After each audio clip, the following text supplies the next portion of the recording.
I declare the 10th Emergency Special Session of the General Assembly resumed.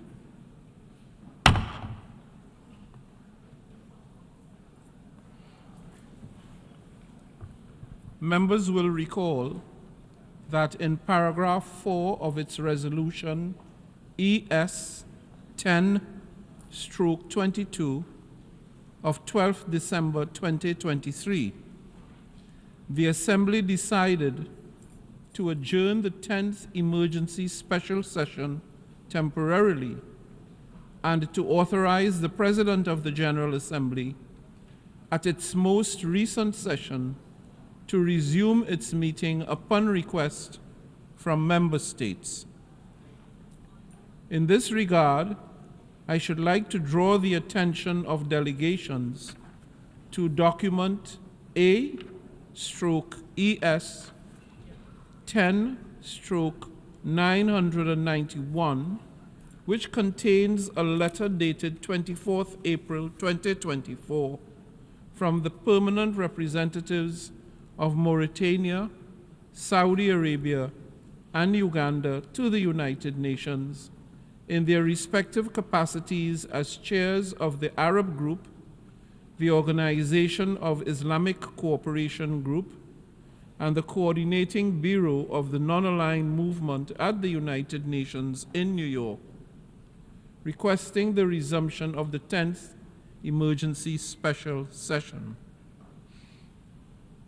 I intend to conduct the proceedings of this meeting in accordance with the rules of procedure of the General Assembly and the past practices of its emergency special sessions. In keeping with established practice, I should now like to invite the attention of the General Assembly to document A/ES 10/992 concerning member states that are in arrears in the payment of their financial contributions to the United Nations within the terms of Article 19 of the Charter. May I take it that the Assembly duly takes note of the information contained in this document? It is so decided. In this connection, I should like to recall that at the 39th plenary meeting of the 10th Emergency Special Session on 26 October 2023, the General Assembly decided to follow the provisions of Resolution 78/2 of 5th October 2023, by which the Comoros, Sao Tome and Principe, and Somalia are permitted to vote in the General Assembly until the end of its 78th session, and to also allow these member states to vote at the 10th Emergency Special Session. The General Assembly will now resume its consideration of Agenda Item 5, entitled Illegal Israeli Actions in Occupied East Jerusalem and the rest of the occupied Palestinian territory. In this connection, the Assembly has before it a draft resolution contained in document A/ES 10/L30 Revision 1. The President will now deliver a statement from the rostrum.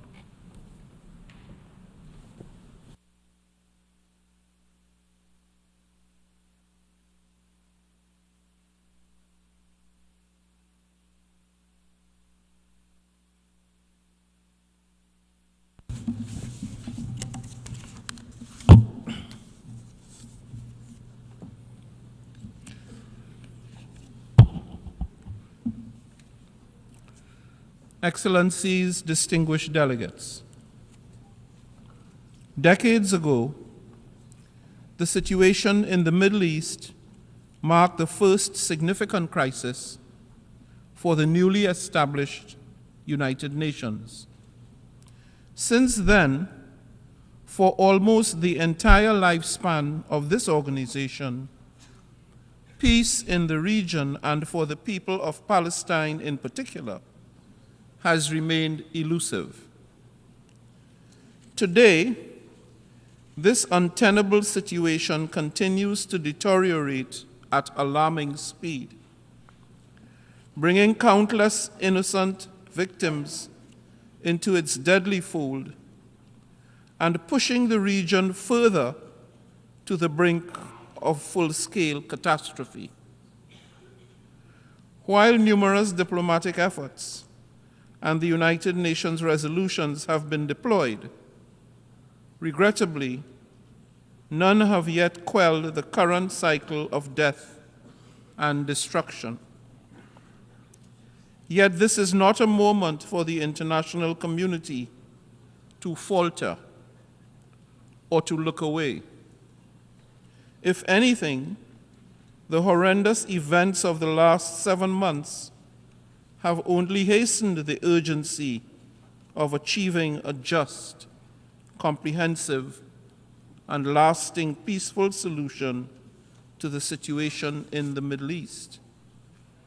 Excellencies, today let us remember the legacy from which we hail.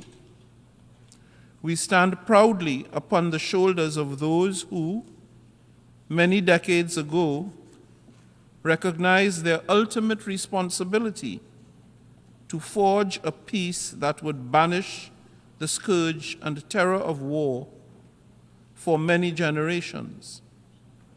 Those who knew full well the undesirable role that war and violence played in their own lives, and who made no apologies for imagining and indeed building a more peaceful world beyond it.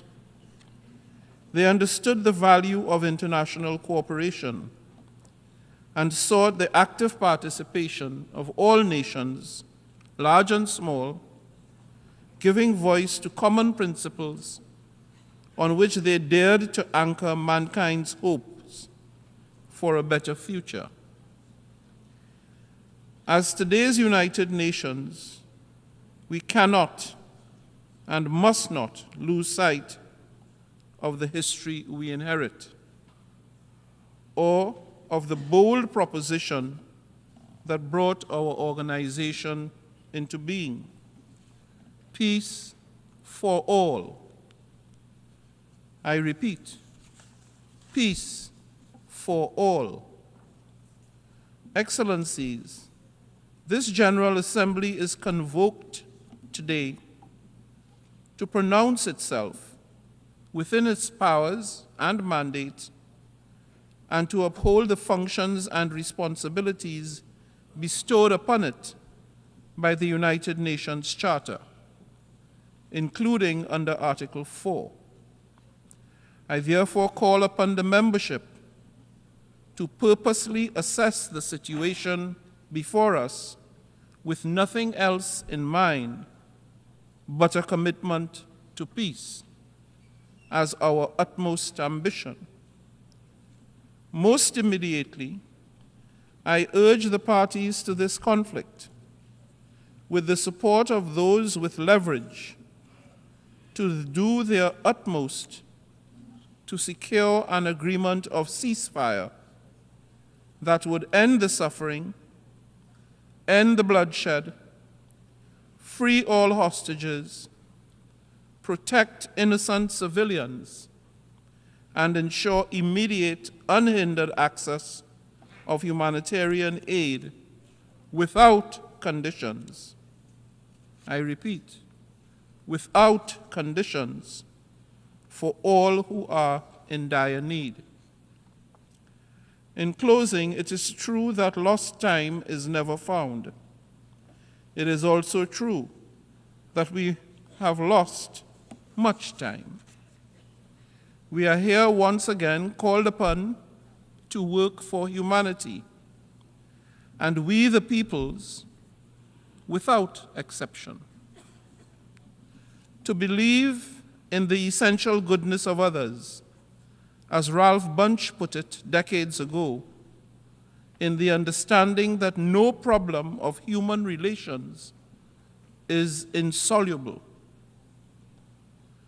I appeal to all member states to so comport themselves during this debate as to maintain the dignity of this chamber and of the organization, ultimately to help bring lasting peace, to save lives, and to end violence, to which we have all dedicated ourselves in the service of the people. I thank you.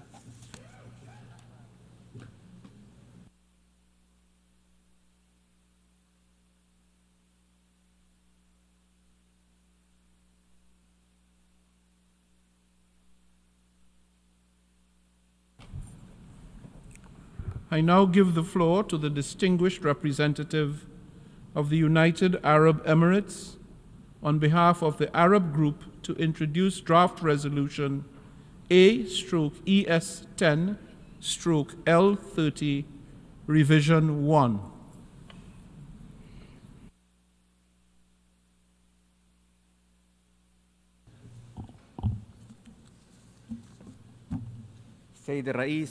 Mr. President,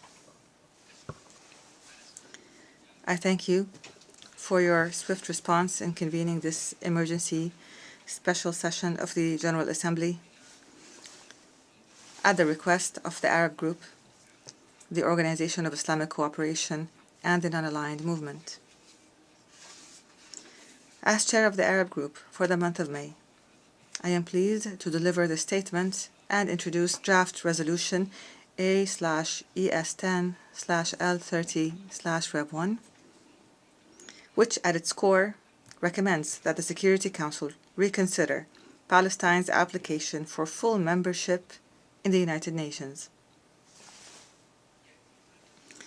This draft resolution follows the use of veto by the United States against the draft resolution that Algeria submitted to the Security Council on behalf of the Arab Group on this matter last month.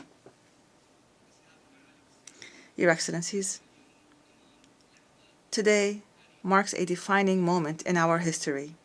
The draft resolution before you will have a profound impact on the future of the Palestinian people, a people who, for more than 75 years, have endured persecution and the denial of their most basic rights, a people who have patiently waited with unwavering determination for the international community to champion their right to self-determination and enable their country to gain full membership in the United Nations. The Palestinian people are a peace-loving nation, and they deserve the opportunity to effectively serve humanity through the United Nations. By acceding to international treaties and conventions, and by adhering to the United Nations Charter, and by meeting the criteria for membership, and with obtaining the recognition of 144 states, the State of Palestine has demonstrated that it deserves its place in the international community and is entitled to full membership. The vast majority of countries in this hall are fully aware of the legitimacy of the Palestinian bid and the justness of their cause, which faces fierce attempts to suppress it and render it meaningless today. This is evident in the attempts to forcibly displace the Palestinian people and confiscate their land, and the ongoing expansion of settlements, which fragments the Palestinian state. Added to this are the continuous and condemned Israeli attacks on the Gaza Strip, which have resulted in death and destruction. The recent escalation in Rafah highlights the risk of exacerbating an already unprecedented humanitarian disaster. Israel has disregarded all international resolutions and overtly rejected the two-state solution. Israel has denied the Palestinian people's right to declare their independent and sovereign state. As an international community, we have a responsibility to uphold the internationally agreed upon terms of reference for ending this conflict, most crucially, the two-state solution based on the borders of the 4th of June, 1967. Granting Palestine full membership in the United Nations will send a powerful message in support of the two-state solution. By voting in favor of today's draft resolution, you will demonstrate that the international community refuses to settle for anything less than upholding the legitimate rights of peoples and rejecting double standards. This is the protective shield for our countries in the face of current conflicts and crises in our world today. Fulfilling the UN's historic obligation towards the Palestinian people is long overdue, but it is never too late. Today, more than ever, the Palestinian people need the support of the United Nations. Today, each country has the freedom to choose its position and how it will be remembered in history.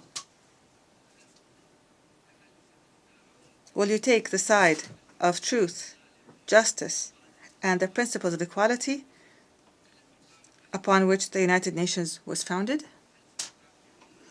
Will you defend an international order rooted in the rule of law and the legitimate rights of states to full membership?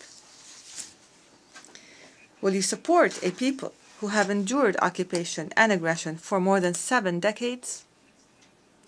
Are we going to send a clear message to the Security Council today that we will not relent in demanding Palestine's right to full membership and that the Council must respond to the will of the international community? Mr. President, Your Excellencies, the draft resolution presented today is unambiguous. As we have mentioned, it recommends that the Security Council reconsider and support Palestine's request in light of the General Assembly's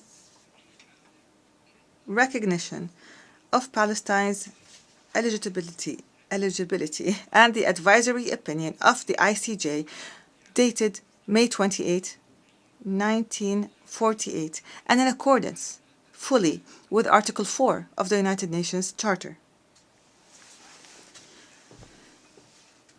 Despite this resolution alone does not do justice to the state of Palestine, as it only grants additional rights, meaning that Palestine will remain an observer state without the right to vote in the General Assembly or put forward its candidature for United Nations organs. Therefore, we call upon the Security Council to respond to the General Assembly, this global body, and to the overwhelming majority of the international community by issuing a positive recommendation on the membership of the State of Palestine. This will enable the General Assembly to decide on Palestine's admission to the United Nations. The draft resolution also affirms the inalienable right of the Palestinian people to self-determination, including the right to establish an independent and sovereign state. The draft resolution also calls for renewed international efforts to end, without delay, Israel's occupation that began in 1967 and to reach a just, lasting, and peaceful settlement to the Palestinian question. Adopting this resolution will represent a historic step towards rectifying the historic injustice inflicted upon the Palestinian people for decades. It will bolster Palestine's status and participation in international fora. Voting against this resolution would be an abandonment of moral and legal responsibilities towards the Palestinian cause. It may also be interpreted as a green light for Israel to continue its violations which undermine the two-state solution. Therefore, the Arab group calls on all peace-loving nations that defend the legitimate rights of states to vote in favor of this resolution. Finally, while the Arab Republic of Egypt and the State of Qatar continue their tremendous efforts to reach an immediate and permanent ceasefire in Gaza, the Arab group emphasizes the importance of the international community creating a serious political horizon to relaunch the negotiating process that would contribute to achieving a just and comprehensive peace for the Palestinian people in accordance with the Arab Peace Initiative and other international references.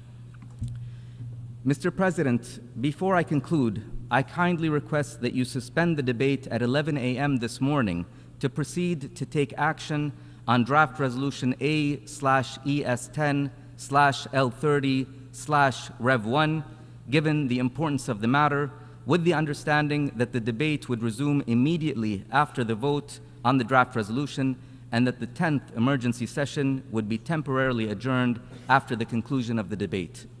I thank you, Mr. President.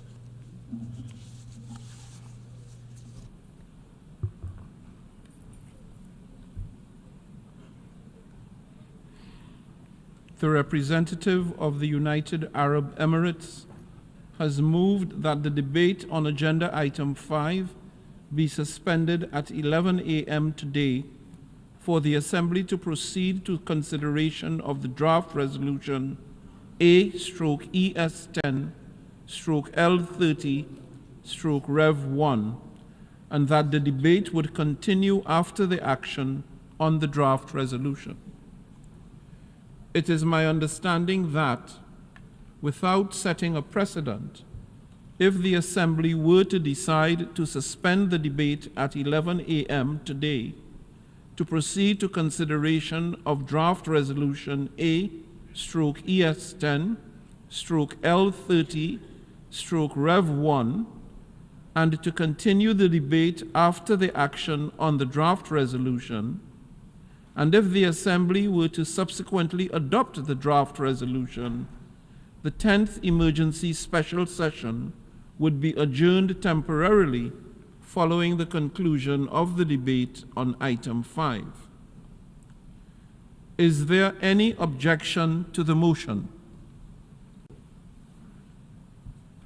I hear no objection. It is so decided.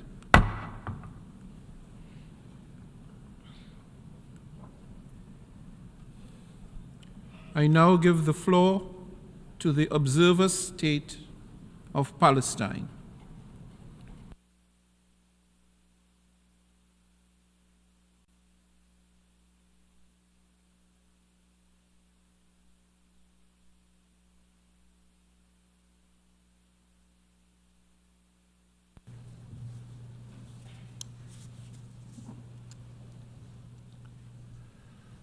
Mr. President,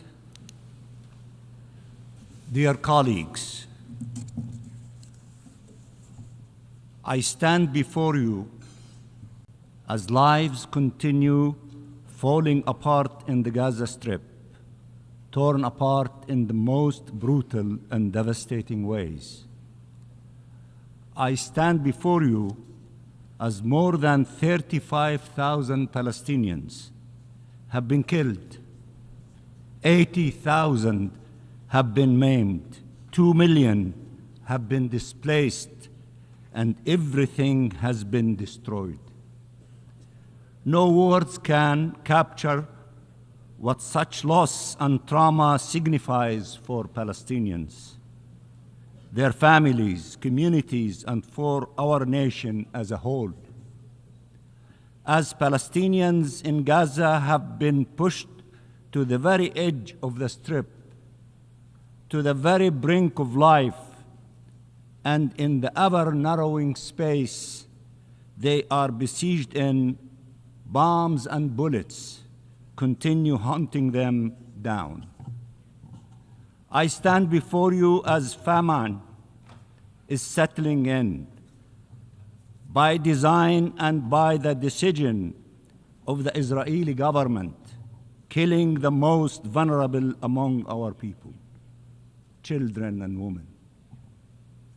Israel closed the crossings instead of opening them, including the Rafah crossing, seizing by force the Palestinian crossings point of Rafah. Humanitarian convoys were attacked with its blessing, and the UNRWA headquarters was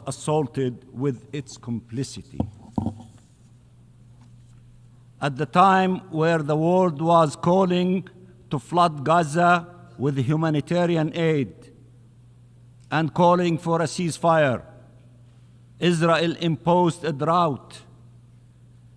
Its plan has not changed: destroy and displace. I stand before you as every inch of Gaza has witnessed massacres, as mass graves continue to be uncovered where hospitals used to stand, as the world is barely starting to grasp the cruel and extensive nature of the actions committed against the Palestinian people. I stand before you as the Israeli Prime Minister is ready to kill thousands more to ensure his political survival, as he openly declares the Palestinian state is an existential threat, and together with his co-conspirators continues, 76 years after the Nakba, to try and finish the job. Israel's war is against the Palestinian people as a whole. Its occupation forces and settlers kill daily in the West Bank, including East Jerusalem. Its bulldozers displace Palestinian communities and demolish Palestinian homes everywhere.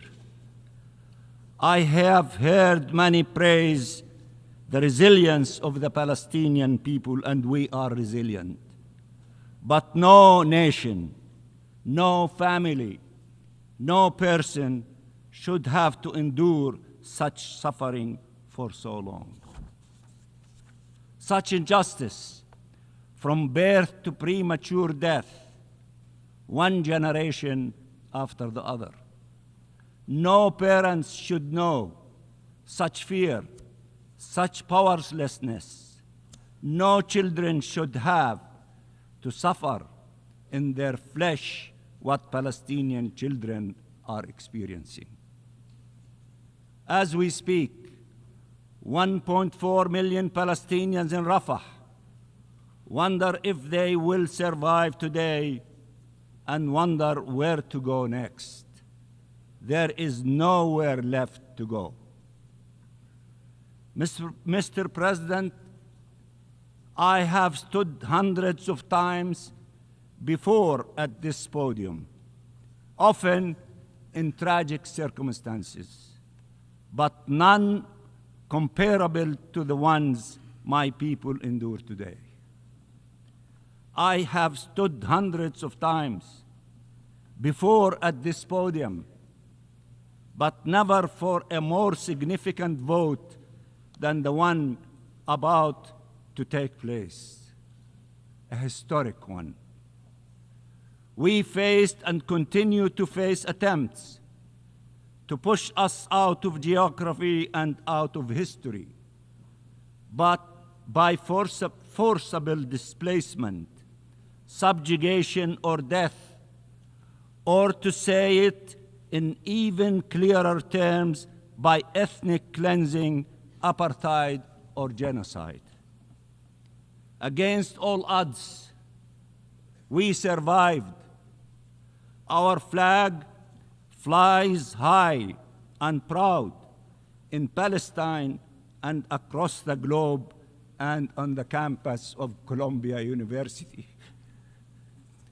It has become a symbol raised by all those who believe in freedom and is just rule, by all those who can no longer stand idly by in the face of such utter injustice. It is true that we will not disappear, but the lives lost cannot be restored. The marks, visible and invisible, left by this horrific assault that has yet to end on bodies and souls, on families and communities, on each single Palestinian in the Gaza Strip can never be truly conveyed. We did not write the UN Charter. We did not enact international law. We just demanded to see them applied to us, and have been until now denied their protection. As the campaign to displace and destroy the Palestinian people reaches its ultimate levels, you can decide to stand by the right of a nation to live in freedom and dignity on its ancestral land, to stand with peace, which requires the recognition of our rights, not their continued denial. Or you can stand on the sidelines of history, or worst, obstruct its natural path forward. Mr. President, I have sat in these halls next to liberation movements who, one by one, finally took their rightful place in this august chamber, and again, without a doubt, the day will come where Palestine will take its rightful place among the community of free nations. Occupation and colonialism and death and destructions are not our fate. They are imposed on us, but freedom is our sole destiny. We share with many nations represented in this hall the suffering they endured, the struggles they led, the dreams they had. You have been witnesses to the story of Palestine, and you can only look at it from the prism of your own people's journeys towards liberation. Liberation so life can prevail. Liberation so peace can prevail. We want peace. We want freedom. There is no word harder to pronounce when tens of thousands of your people have been killed. We do not use it lightly. We want peace. Our freedom is not an obstacle to peace. It is the only path leading to it. If you do not support our freedom, you do not support peace.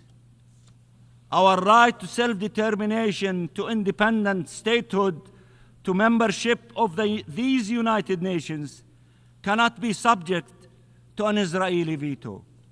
They are not up for negotiations. They are our inherent rights as Palestinians. Israel is clear that it wants to destroy Palestinian statehood. What does it mean to be for the two-state solution if you allow for the destruction of the Palestinian state? Mr. President, dear colleagues, dear brothers and sisters, dear friends, Palestine has been for generations of your compatriots the ultimate test for humanity's ability to live up to its promises. And it is once again, for this generation, the ultimate measure of the quest for justice. Its name was embraced by your founding fathers and your greatest leaders, and by our peoples. It is an integral part of the legacy of your ancestors and of the engagement of your younger generations. People from all creeds and faiths and race and age, in the biggest cities and in the most remote villages, are mobilizing for Palestine, mobilizing for a ceasefire, for an end of the occupation, for freedom and justice and for peace.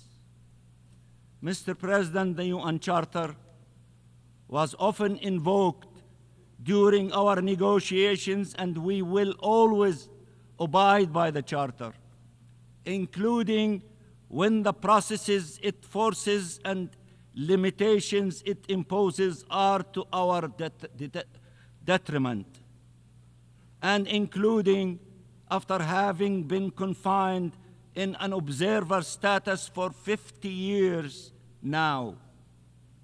We wish from all those who invoked the Charter to abide by the right of the Palestinian people to self-determination guaranteed by the Charter, to confront the acquisition of Palestinian territory by force, denounced by the Charter, to preserve future Palestinian generations from the scourge of occupation and war as foreseen by the Charter.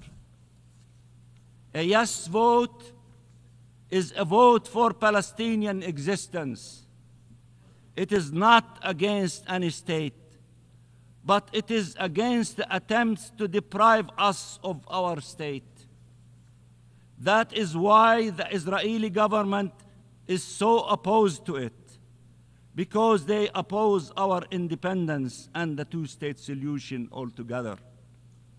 It is an investment in peace and thus empowers the forces of peace. How can anyone explain that Israel was admitted to the United Nations 75 years ago on the power of a resolution that foresaw two states, and without awaiting an end of the conflict, and while continuing to deny our rights and our existence, and that the state of Palestine, 75 years later, is still required to wait and remains met by a closed door preventing it from being admitted to this organization. Your vote today, of course, says a lot about your solidarity with Palestine, but also about who you are and what you stand for. It matters, and I know an overwhelming majority of you will stand again with the Palestinian people in their hour of need, and you will stand for just and lasting peace for the benefit of all. In simple words, voting yes is the right thing to do, and I can assure you, you and your country for years to come will be proud to have stood for freedom, justice, and peace in this darkest hour. As everyone is saying, free Palestine, and peace for all. And I repeat, free Palestine, and vote yes for the resolution, and I thank you so much.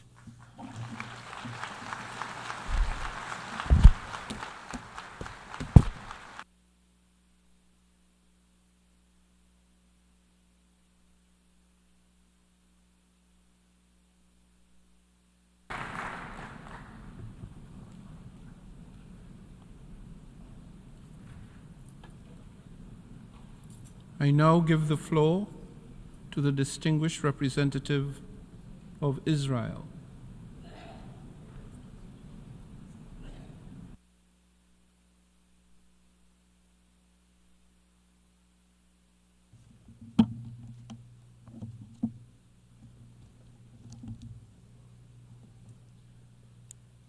Thank you, Mr. President. Over 85 years ago, as World War II began, a force of sheer evil rose up with the goal of dominating the planet through genocide and destruction.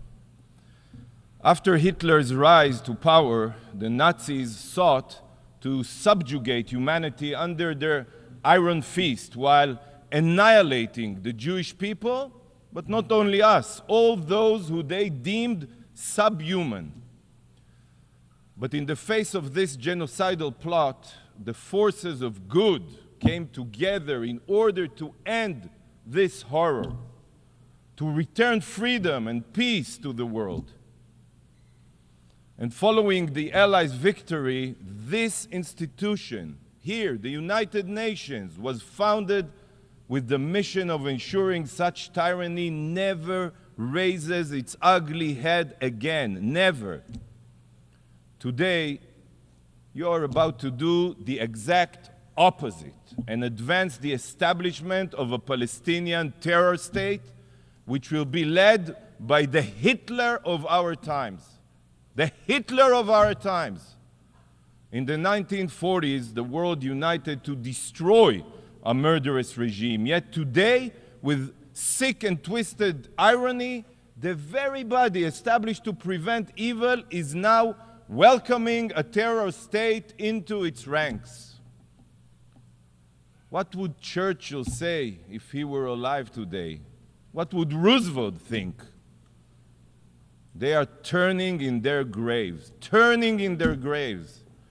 This week, only this week, Israel commemorated Yom HaShoah, Holocaust Remembrance Day. And it is during our sacred week that this shameless body has chosen to reward modern-day Nazis with rights and privileges. As Israelis mourn the Jewish babies burned in the crematoria, you here at the UN usher in the collaborators of the Israeli babies burned on October 7th.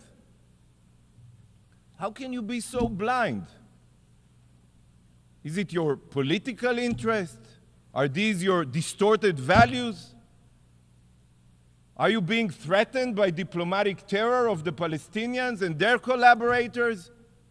There are many here. Colleagues, today's destructive vote is not only opening the UN's doors to the terror-supporting Palestinian Authority. If it was, then it would be bad enough. But as you all know, the Palestinian Authority does not even have control of its own territory. Do you know who controls Gaza? You probably have forgotten, because in all of your resolutions here since October 7th, you have failed to even call them out by name. So I'll remind you, it's the terrorists of Hamas. But Hamas doesn't only control Gaza. Hamas has also taken over Palestinian neighborhoods, Palestinian villages in Judea and Samaria, what you call the West Bank. In every poll, Hamas today is predicted to win Palestinian elections, if they ever happen. So today, the General Assembly is not only about to grant the rights of a state to the Palestinian Terror Authority. Today you are also about to grant privileges and rights to the future terror state of Hamas. You have opened up the United Nations to modern-day Nazis, to genocidal jihadists committed to establishing an Islamic state across Israel and the region, murdering every Jewish man, woman, and child. It makes me sick. Sick. In the years to come, you will have to explain how, in opposition to all morality and the UN Charter, you did everything to give a state to a group of mass murderers, to the Hitlers of our times. So here it is. I present to you the future outcome of today's vote. This is the outcome of your vote. Soon to be President Yahya Sinwar, President Tyrant of the state of Hamas, sponsored by the UN, by the way. And he owes his deepest gratitude to you, the General Assembly. When Hamas rises to power, the Palestinian representative who just spoke here, you know what will happen to him. He will be recalled. And if he returns, he will likely be thrown off a rooftop by Hamas, just as the Palestinian Authority representatives were when Hamas took over Gaza back in 2006-07. And in his place, this body will welcome a Hamas representative to its ranks, a terrorist diplomat whose stated goal is Jewish genocide, just like his Iranian counterpart here. With this new precedent, we may see here representatives of ISIS or Boko Haram that will sit among us. You know what? This will be fitting for the new moral standard being set here today, giving the rights of a state to an entity that is already partially controlled by terrorists and will be replaced by a force of child-murdering Hamas rapists. Unbelievable. Truly unbelievable. What you are carrying out today is reminiscent of how the powers of Europe capitulated to Hitler in the Munich Agreement. The UN is targeting the law-abiding democracy of Israel while appeasing the Nazi jihadist forces of Hamas in Iran. And Churchill's remarks then on the choice of cowardice and appeasement in the face of murderous dictators are relevant to your vote today. Because today you have a choice between weakness, shame, and conciliation, and fighting a war against terror. And sadly, you will choose weakness, but you will receive in return not only shame, but war in the future as well. Bravo. Colleagues, today another travesty is being committed here by the General Assembly, an unforgivable act, the destruction of the United Nations Charter. The UN Charter, the sacred document which serves as the foundation of everything we are supposed to do here, is being trampled upon. It is being thrown out the window. You are spitting on the very values that were formulated to bind this organization. With today's destructive resolution, you are circumventing the Security Council, ignoring its decision, and violating the norms this organization has abided by. The Charter was drafted for a reason, but most of you care nothing for the qualifications it outlines. So let me remind you what the Charter says about admitting new UN membership. Membership in the United Nations is open to all other peace-loving states which accept the obligations contained in the present Charter, peace-loving. Number two, the admission of any such state to membership in the United Nations will be affected by a decision of the General Assembly upon the recommendation of the Security Council. With today's vote, you are not only bypassing the Security Council in violation of the Charter, but you are bastardizing the meaning of peace-loving. You know that the Palestinians are the exact opposite of peace-loving. You know this. Since they rejected the UN partition plan in 1947, they rejected it. They have only tried to destroy Israel time and again. They are terror-loving, not peace-loving. They are anything but peace-loving. The Palestinian Authority pays lifelong salaries to terrorists. It's in their budget. They teach martyrdom and jihad in their classrooms. They glorify death and murder. The Palestinians indoctrinate their children to murder Israelis and commit terror attacks. And then, when Israel defends herself, the Palestinian representative comes here, stands here, shedding his crocodile tears, as if he did not send all of them to commit suicide or terror attacks. Not a single Palestinian leader, not even one, has condemned the October 7th massacre. He calls the Hamas his brothers. And this is who you want to bestow the rights of a state upon? A terror entity? As long as so many of you are Jew-hating, you don't really care that the Palestinians are not peace-loving. Despite your obligation to the UN Charter, you are here today to expose what the Charter truly means to you. When it comes to the lives of Israelis and Jews, the UN Charter means nothing to you. Nada, kaput.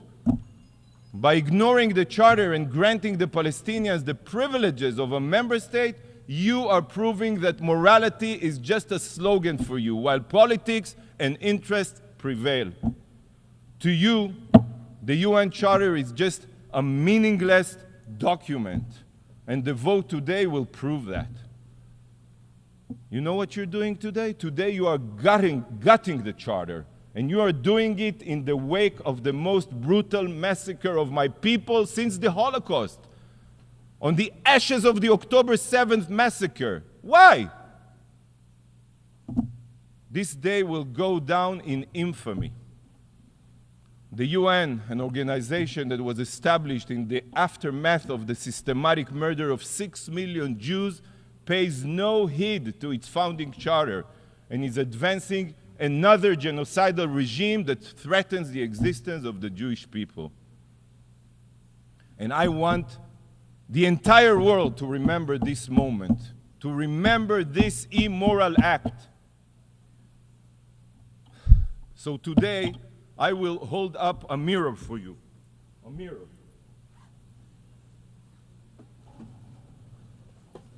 This is your mirror. So that you can see exactly what you are inflicting upon the UN Charter with this destructive vote. This is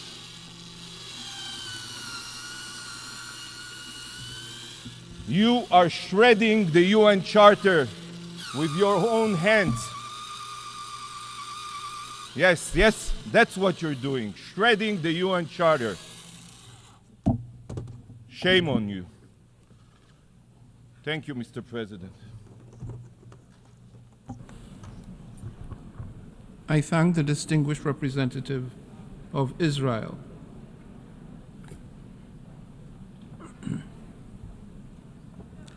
In light of the decision taken by the General Assembly earlier today to suspend the debate on Agenda Item 5 at 11 a.m., the Assembly shall now proceed to consider Draft Resolution A/ES10/L30 Revision 1. For your information, the draft resolution has closed for e-sponsorship. I now give the floor to the representative of the Secretariat. Thank you, Mr. President. I should like to announce that since the submission of the draft resolution, and in addition to the delegations listed on the L document, the following countries have also become co-sponsors of A/ES10/L30 Revision 1. Afghanistan, Algeria, Angola, Azerbaijan, Bahamas, Belgium, Botswana, Brazil, Brunei Darussalam, Burkina Faso, Cambodia, Chile, China, Comoros, the Democratic People's Republic of Korea, the Dominican Republic, Eritrea, Honduras, Indonesia, Iraq, Ireland, Kazakhstan, Kyrgyzstan, Lao People's Democratic Republic, Mauritius, Mozambique, Nigeria, Norway, Peru, Senegal, Sierra Leone, Slovenia, Somalia, Spain, Sri Lanka, Suriname, Tajikistan, Thailand, Trinidad and Tobago, Türkiye, the United Republic of Tanzania, Vietnam, and Zimbabwe. If any other countries wish to co-sponsor A/ES10/L30 Revision 1, please signify by pressing the microphone button. Antigua and Barbuda, Niger,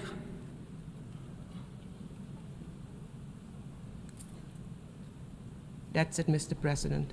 I thank you.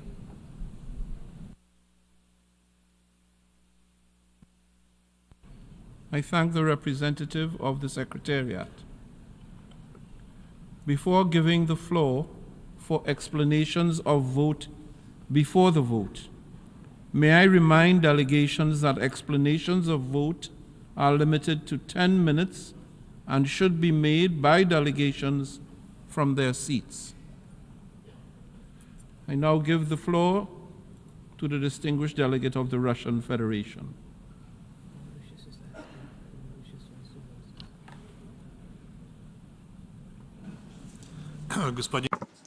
President, 7 months ago, another escalation in the Palestine-Israeli conflict began. We won't dwell on its horrific consequences that it has had so far. We'll simply say that over this time, as a result of the Israeli military operation, more than 35,000 people have died in Gaza alone. Many of them are women and children. Another 78,000 civilians have been injured. This monstrously tragic statistic has nothing comparable to it in modern history. If Israel goes ahead with its plan to assault Rafah, where more than 1.5 million people have congregated who fled from all corners of Gaza, catastrophe will be destroyed. Practically all civilian infrastructure, including schools and hospitals, has been destroyed. These evaluations of the catastrophic situation in Gaza is something that's shared by the vast majority of the international community, which we can see here for ourselves today. President, the tragic situation on the ground reaffirms the position of our country and the vast majority of the international community about the need for, alongside efforts for a ceasefire, to not forget about the importance of creating the conditions for direct dialogue between Palestinians and Israelis on a whole host of final status issues. The outcome of this process should be the implementation of the two-state formula approved by the international community. Israel and Palestine living side by side in peace and security within 1967 borders with East Jerusalem as its capital. For this dialogue to succeed, Israel and Palestine need to be on equal footing vis-à-vis Security Council decisions. Inter alia, it is our common duty to redress the historic injustice regarding the aspirations of the Palestinian people to their own sovereign and contiguous state, something that should have been adopted at the UN in 1948. We are convinced that fully fledged membership of Palestine of the UN would help provide an equal initial negotiating position with Israel, who received this fully fledged status more than 75 years ago. Indeed, admission of the State of Palestine to the UN would be a first practical step towards a fair resolution to the Palestinian question at a UN-approved platform underpinned by generally recognized international legal foundations. This was the focus of Algeria's draft resolution submitted to the Security Council. However, on the 18th of April, the whole world bore witness to yet another fifth US veto who blocked the Palestinian application for UN membership. This spike of violence in the Palestinian-Israeli conflict shows what tragic consequences can arise from attempts to monopolize mediation functions and efforts of one country to depict itself as the world's police. President, after the US blocking of the work of the Security Council on the Palestinian-Israeli file as a whole and admission of Palestine as a fully fledged member of the UN specifically, a very unfortunate and unusual situation has arisen, and it requires unusual solutions to it. Therefore, before us today, there is a far from standard draft resolution. Many of its elements are being considered for the first time by the General Assembly and would normally require more detailed study in any other case. However, they pertain to providing further rights not to some hopeful, but to Palestine, who, because of the US position, has had to be satisfied by merely being a permanent observer to the United Nations. And it would remain as such after the adoption of this draft. However, they would receive further opportunities for more effectively participate in the work of the UN General Assembly and part of the meetings held under its aegis. We see here an opportunity to impartially address the historic injustice towards the long-suffering Palestinian people who have, over the last 7 months, lost an unprecedented number of their civilians. The consequences of the actions of Israel, covered for by the United States, will be felt for many years. And to overcome them, Palestinians need to be maximally involved in the work of UN specialized bodies. Today's draft seeks to provide as much assistance to this as possible. We'd underscore that this is not an ideal draft, inter alia. We believe that the draft resolution did not mention the occupying powers in the United States. However, we'd underscore that this decision is a one-off and does not set, as shown in the text of the draft, a precedent. We intend to vote in support of this document in memory of those Palestinian civilians who, because of the inability of the international community and the UN to stop the bloodshed, did not live long enough to see Palestine's admission as a fully fledged member of our organisation. We call on those who are not indifferent to their fate and the fight for their rights to do the same. However, it's crucial to understand that adoption of this resolution does not replace the main task here, which must be addressed very soon. Palestine must become a fully fledged member of the UN. The recommendation to the Security Council in the draft to once again consider the application of Palestine for UN membership is something we deemed to be its most important element. It is a moral duty of everyone. Only fully fledged membership will allow Palestine to stand alongside other members of the organisation and fully enjoy the rights that this status implies. Before this, the path set forth in the UN Charter still needs to be followed. We hope that this time the US, who today has had every opportunity to see for themselves the vast support of the international community, will not block at the Security Council a positive decision to this question, and will soon, at the UN General Assembly, the GA will be able to consider, upon a positive recommendation of the Council, a draft resolution on the admission of Palestine to the UN family. The Palestinian people have long merited this. Thank you for your attention. I thank the Russian Federation for its statement, and I now invite the delegation of Pakistan to take the floor.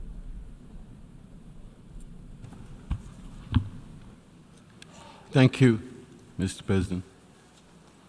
Mr. President, I've asked for the floor to explain Pakistan's vote on the draft resolution contained in document A/ES10/L30/Rev1, submitted by the United Arab Emirates on behalf of the co-sponsors. Pakistan fully supports the draft resolution.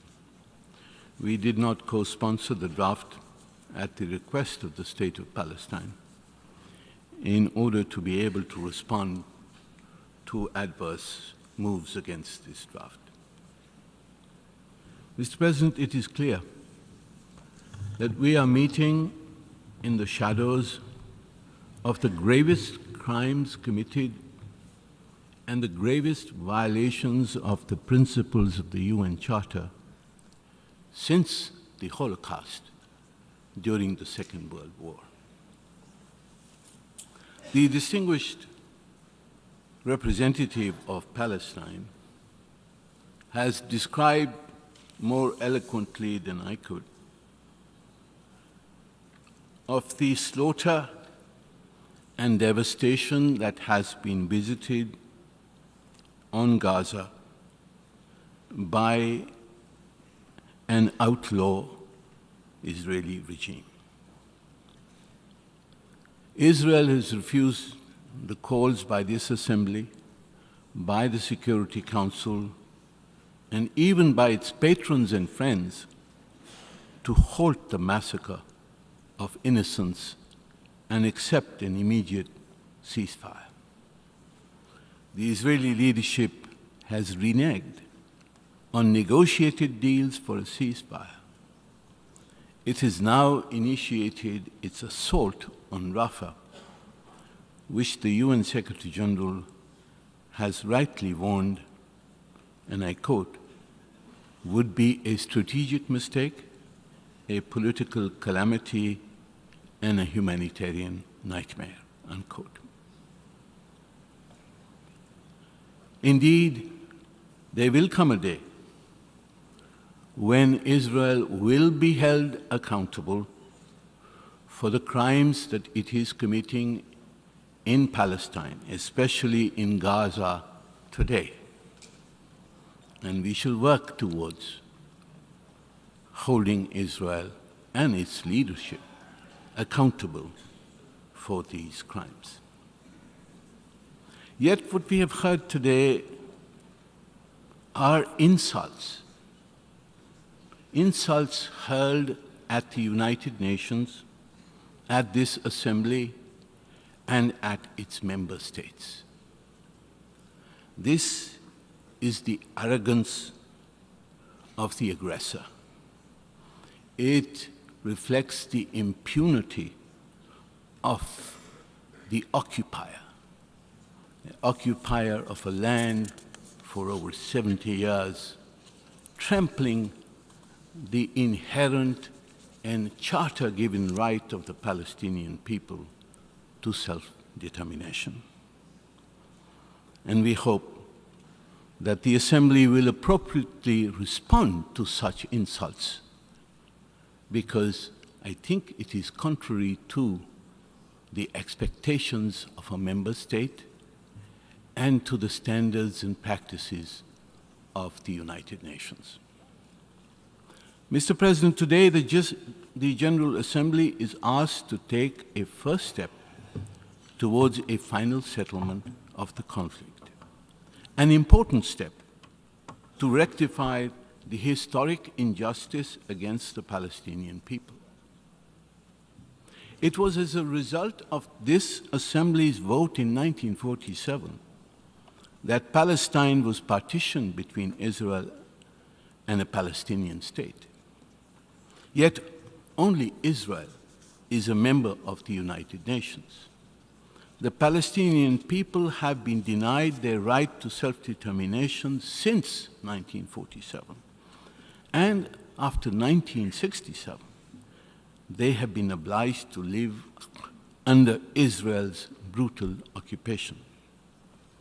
This General Assembly can partially redress this historic injustice by admitting Palestine as a full member of the United Nations.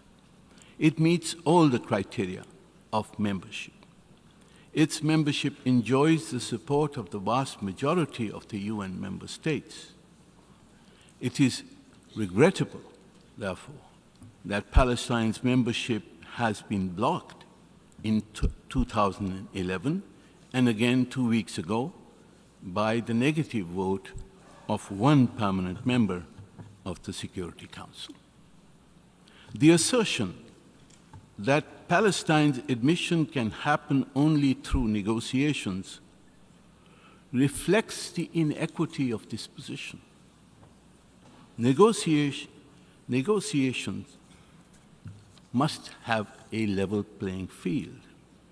If Israel is negotiating as a full member of the United Nations, so too should Palestine. Mr. President, the adoption of the draft resolution contained in document L30 Rev 1 will determine, I am sure with the near unanimous support of member states, that Palestine is qualified for membership. It will urge the Security Council to reconsider and endorse the admission of Palestine as a full member state.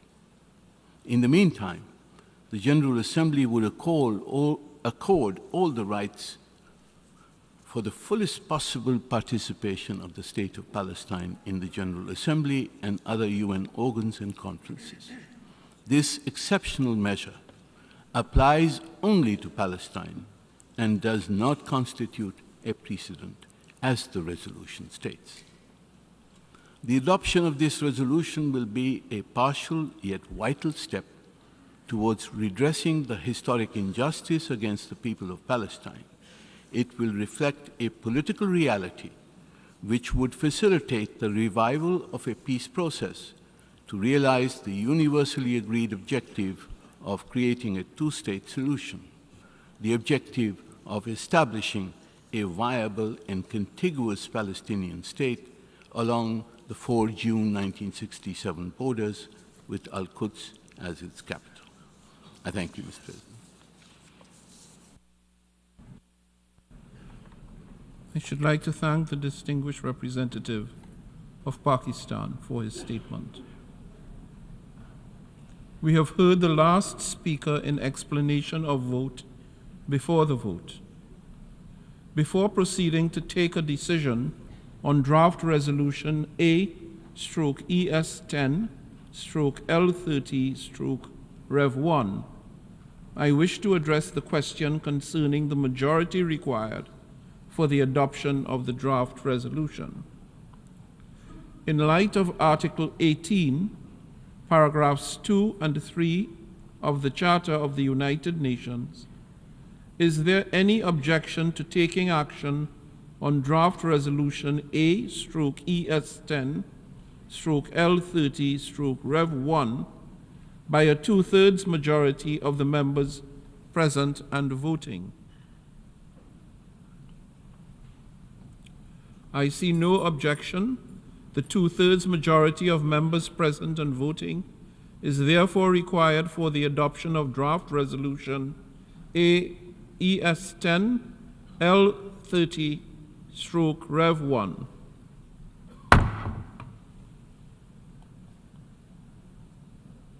The General Assembly will now take a decision on draft resolution A/ES10/L30/Rev1 entitled Admission of New Members to the United Nations. A recorded vote has been requested. We shall now begin the voting process. Those in favor of draft resolution A/ES10/L30/Revision 1, please signify. Those against and abstentions. The General Assembly is now voting on draft resolution A/ES10/L30/Revision 1, entitled Admission of New Members to the United Nations. Will all delegations confirm that their votes are accurately reflected on the screen? The voting has been completed. Please lock the machine.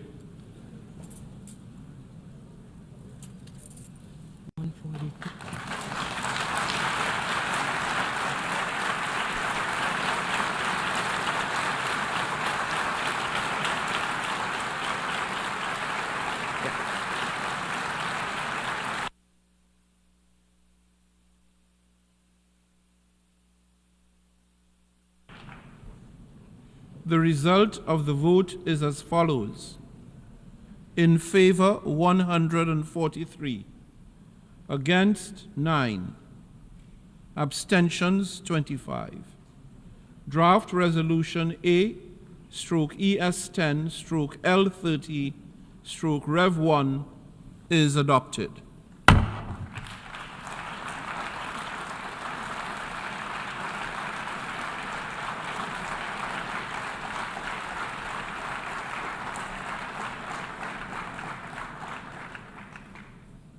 Before giving the floor for explanations of vote after the vote, may I remind delegations that explanations of vote are limited to 10 minutes and should be made by delegations from their seats.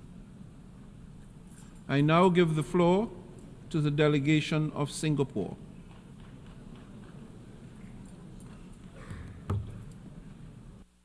Mr. President, the General Assembly has just adopted an important resolution expressing support for Palestine's membership in the United Nations and recommending that the Security Council reconsider this matter favorably. Singapore voted in favor of this resolution after serious and careful consideration. I'd like to explain and place on record the reasons for Singapore's support for this resolution. First, Singapore's support for this resolution is a vote in favor of a negotiated two-state solution at a critical juncture in a very troubled region. Singapore has consistently advocated for and supported a negotiated two-state settlement consistent with the relevant UN Security Council resolutions as the only viable path for achieving a comprehensive, just, and durable solution to the Israeli-Palestinian conflict. Both Israel and Palestine have the right to exist and to live in peace within secure and recognized boundaries, free from threats or acts of force. Singapore joins the rest of the international community in calling on leaders of both sides to show leadership and courage and take the difficult but necessary steps towards a two-state solution.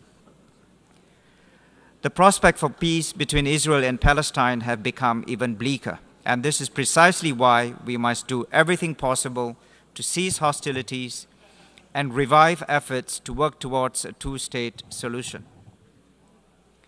The heinous terrorist attacks by Hamas on the 7th of October last year brutally killed over 1,200 Israelis and other nationalities, with the taking of more than 200 hostages, many of whom remain in captivity.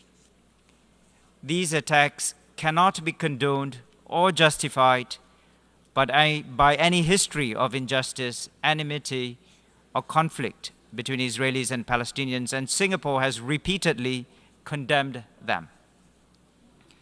In response, Israel has exercised its legitimate right of self-defense, but Israel's military actions have gone too far and caused far too much human suffering and property destruction. The death of around 35,000 Palestinians and the humanitarian disaster in Gaza is tragic. The result of these events has been outrage on both sides, breakdown of the fragile trust between both peoples, and the shattering of any sense of security for both Israelis and Palestinians. As a friend of both sides, we are deeply grieved by this state of affairs. Singapore's vote today reflects our heartfelt desire to see both parties resume direct negotiations in good faith, demonstrating courage to take the tremendously difficult but essential first steps towards a two-state solution and a durable peace. We recognize that this will be a painful and long-drawn process. The work to rebuild trust and restart dialogue must begin now. Both sides have legitimate rights and shared responsibilities, and difficult compromises must be struck through direct negotiations. Secondly, Singapore's support for the resolution is in line with our consistent and long-standing support for the principles of international law and the implementation of all relevant UN resolutions. The General Assembly Resolution 181, amongst other things, divided the mandate of Palestine into separate Arab and Jewish states. The UN Security Council Resolutions 242 and 338 called for the withdrawal of Israel's armed forces from territories occupied in the Six-Day War. Subsequent resolutions have referred explicitly to a two-state solution. Unfortunately, these resolutions have never been implemented. Thirdly, we support the right of the Palestinian people to a homeland. In 1988, Singapore welcomed the Palestinian Liberation Organization's proclamation of the State of Palestine. We did so in the context of a two-state solution. At that time, the Palestine National Council had expressed support for an international conference in accordance with UNSC Resolutions 242 and 338. Most importantly, the PLO explicitly rejected terrorism and recognized the right of the State of Israel to exist. We saw these moves as progress towards a durable solution for this long-standing conflict. Fourthly, in supporting this resolution we adopted today, Singapore reiterates that terrorism has no place in any process leading to a stable and peaceful political solution. Groups, including Hamas, that continue to deny Israel's existence or refuse to renounce terrorism have no place in a Palestinian state. To create the foundations for a lasting peace, we must restore hope and offer the possibility of peace as an alternative to the endless cycle of violence and retribution. As a friend of both Israel and Palestine, we urge both sides to eschew violence and resume negotiations towards a two-state solution with the help and support of the international community. Mr. President, notwithstanding our support in favor of the resolution, Singapore reserves its position on the scope of the annex to the resolution. In our view, any additional rights and privileges to be granted under the resolution must be granted in a manner that is entirely consistent with the UN Charter. This is important, not only in this case, but also for similar future cases, because the UN Charter, which binds member states, provides for the exercise of certain rights and obligations only by member states. I thank you very much for your attention. I thank the distinguished representative of Singapore. Before giving the floor to the next speaker, may I call upon all participants to keep their voices down so that we can listen to statements.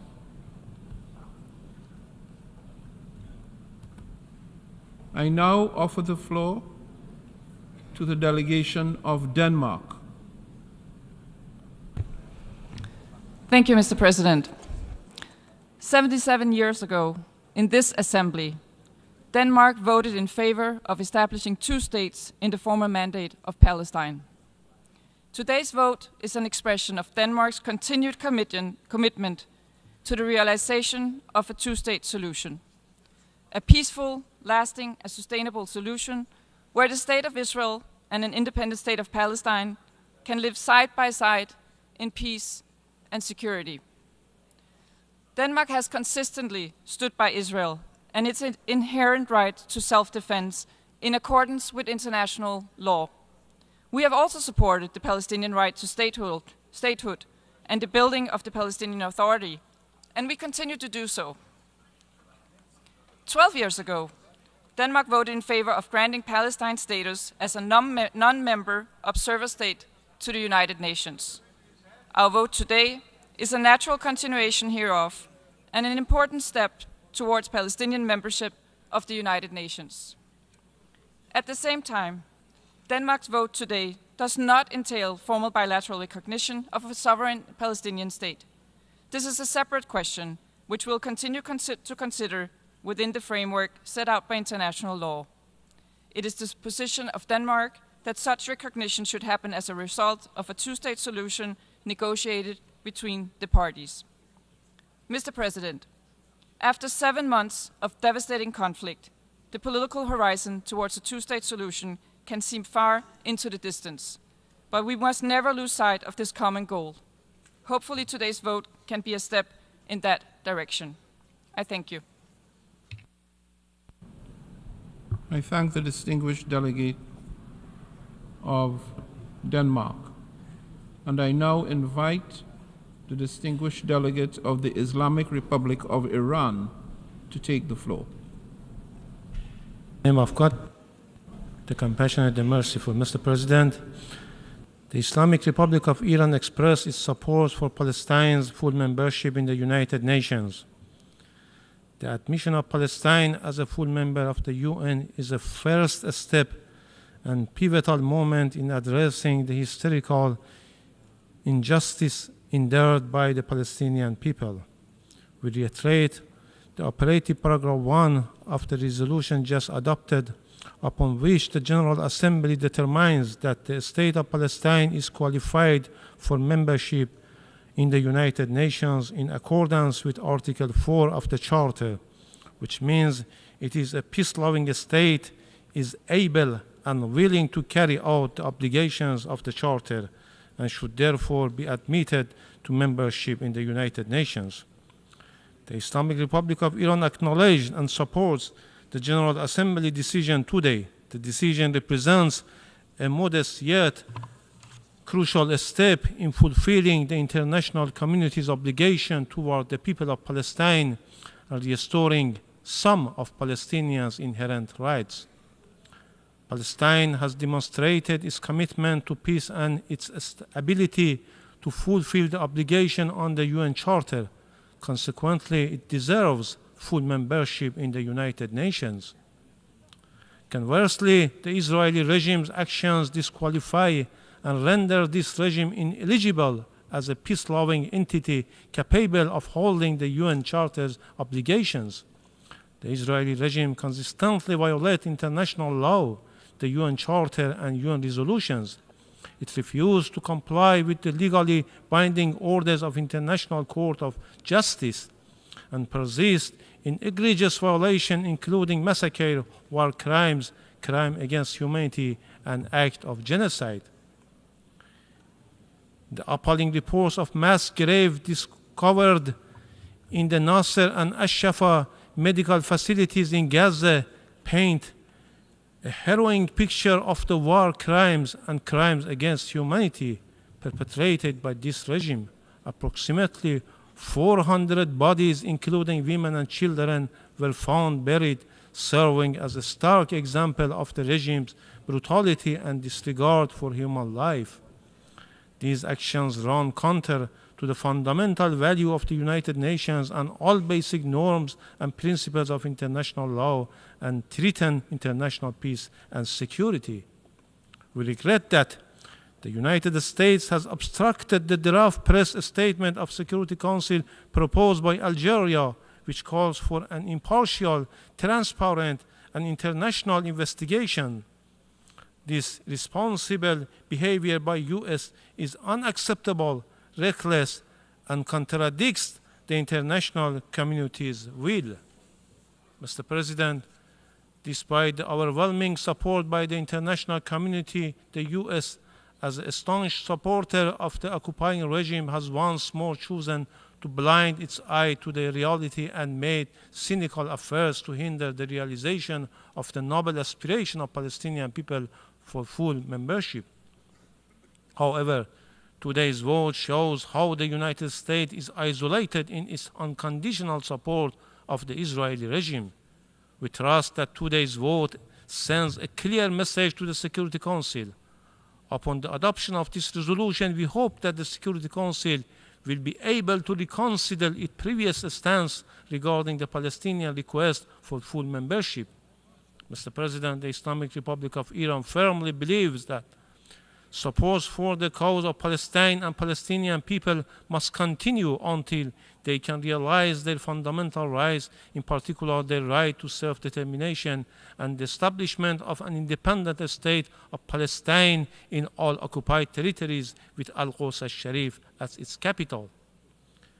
As we have stated before, we are of the view that the return of Palestinian refugees to their homeland and the holding of a referendum on the self-determination represents the most effective and durable solution to the Palestinian question.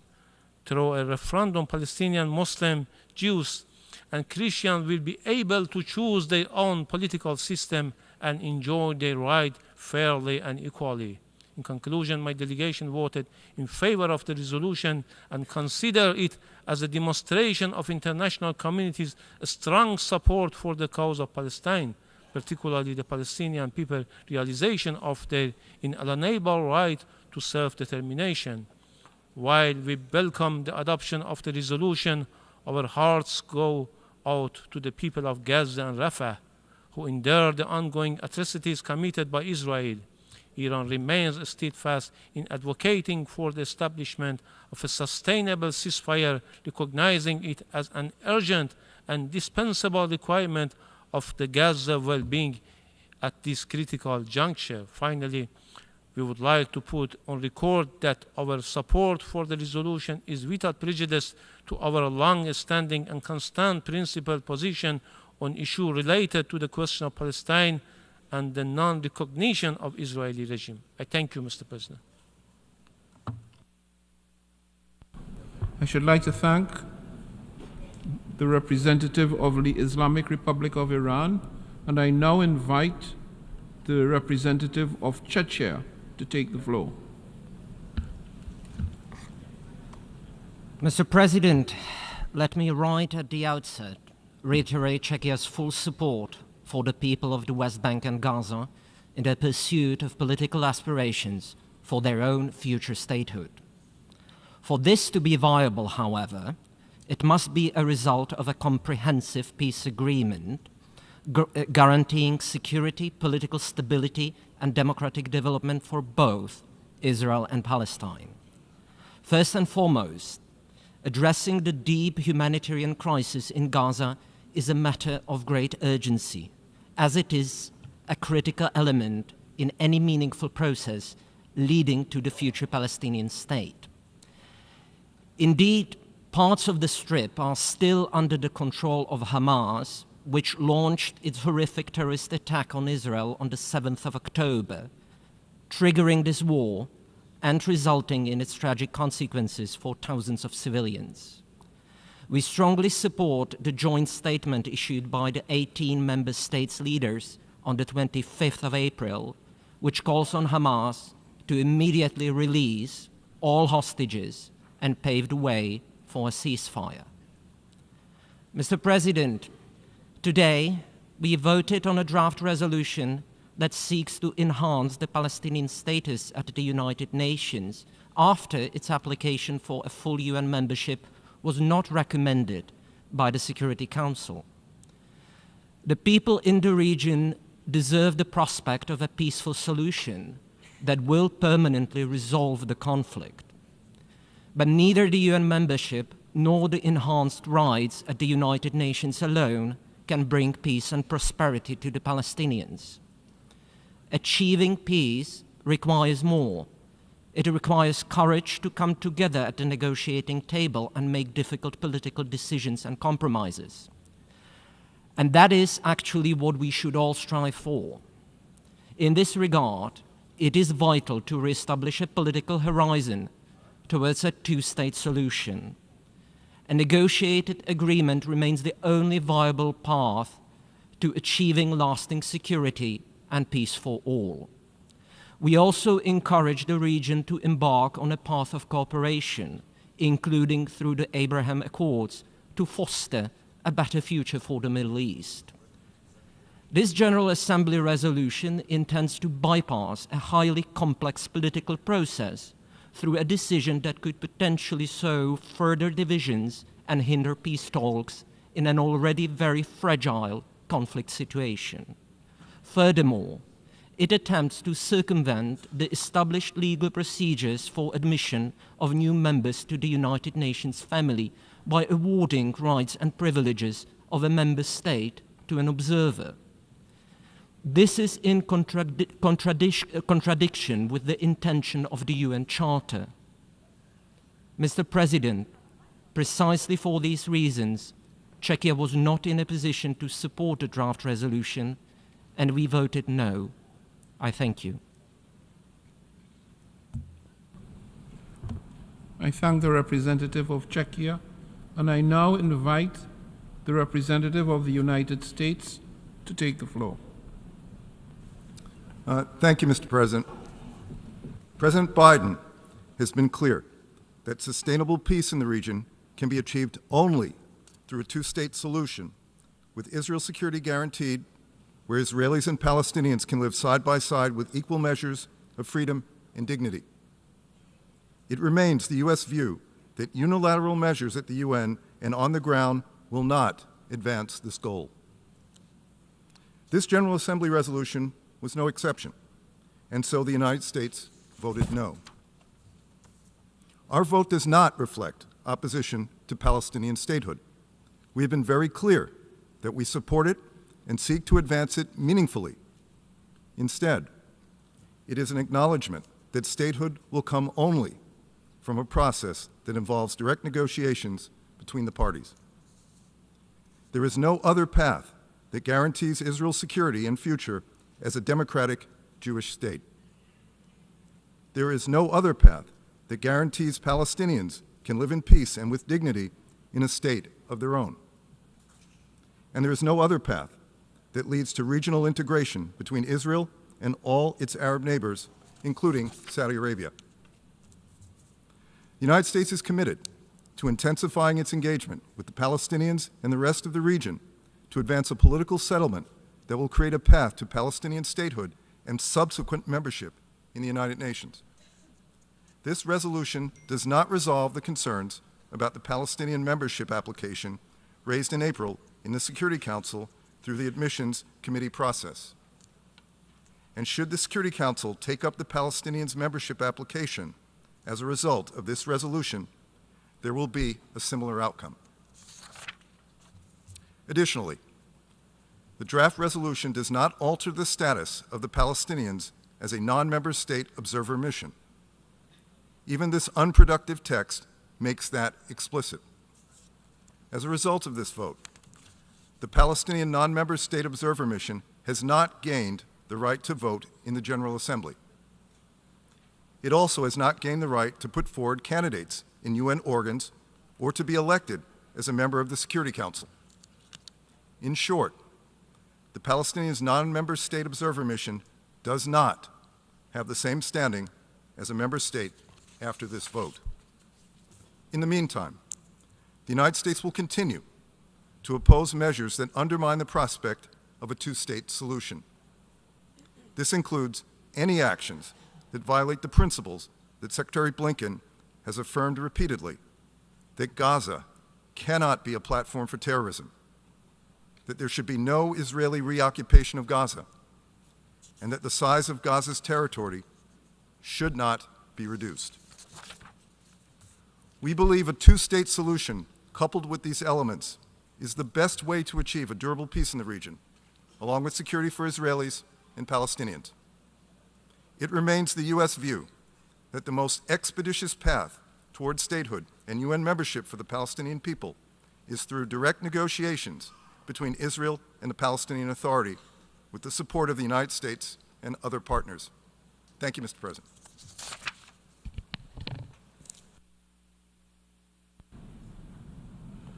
I thank the delegate of the United States, and I now invite the distinguished delegate of France to take the floor.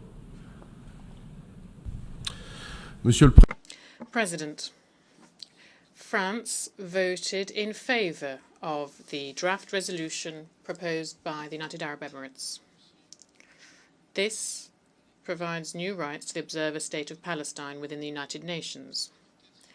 The clarifications provided in the resolution regarding the right to vote and the right to be elected, which are the prerogatives of member states alone, is something that's welcome.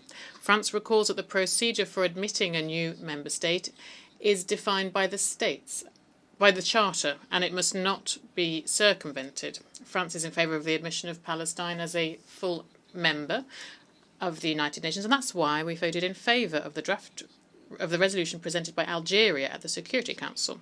It is high time to put the work of the United Nations within a perspective of overall political solution to the Israeli political conflict on the basis of a two-state solution.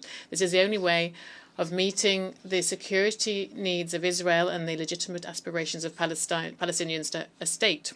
This is the thinking behind the resolution that we presented to the Security Council.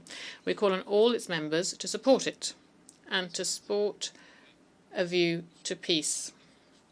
President, France condemns the terrorist attacks of Hamas and other terrorist groups on the 7th of October. France continues to demand a ceasefire and the release of all hostages. It continues to demand full humanitarian access too. The offensive that has started in Rafah risks causing numerous victims and displacing people at a time when nowhere can be deemed safe today in Gaza. There is a risk further of disrupting delivery of aid. France is clearly opposed to this operation. France condemns Hamas's attack on the Kerem Shalom crossing point and recall that all parties must do everything they can to protect civilians and guarantee access for humanitarian aid.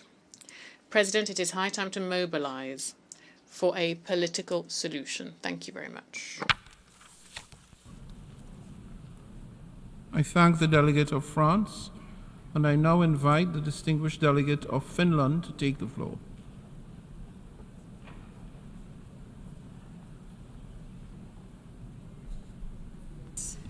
Finland abstained in the vote on the General Assembly resolution ES 10/L30. The tragic events of the past months have once again demonstrated that lasting peace in the Middle East requires a political solution to the Israeli-Palestinian conflict. Finland considers the two-state solution the only sustainable way to guarantee the security and the rights of both peoples and to achieve sustainable peace. The entire international community must strive to advance this goal. Sustainable peace requires the realization of the rights of the Palestinian people to self-determination in their own independent state. Finland has been a reliable partner to the Palestinians for decades in supporting the construction of the Palestinian state, both politically and through development cooperation. The international community now needs to create clear steps towards a Palestinian state. Palestine's UN membership is one of these steps. It is of utmost importance that the membership is not merely symbolic, but comes as part of a broad-based plan that produces concrete improvements to the situation of the Palestinians and the security of the whole region. Unfortunately, the international community has not yet agreed on such a plan. Finland wants to see an independent, internationally recognized Palestinian state as a full member of the United Nations as soon as possible. Despite the difficult situation, it is important that all peoples in the region become aware of the necessity of the two-state solution. The leadership of both parties must act in a manner that makes the two-state solution credible in the eyes of the citizens. Mr. President, the protection of civilians must immediately become the highest priority.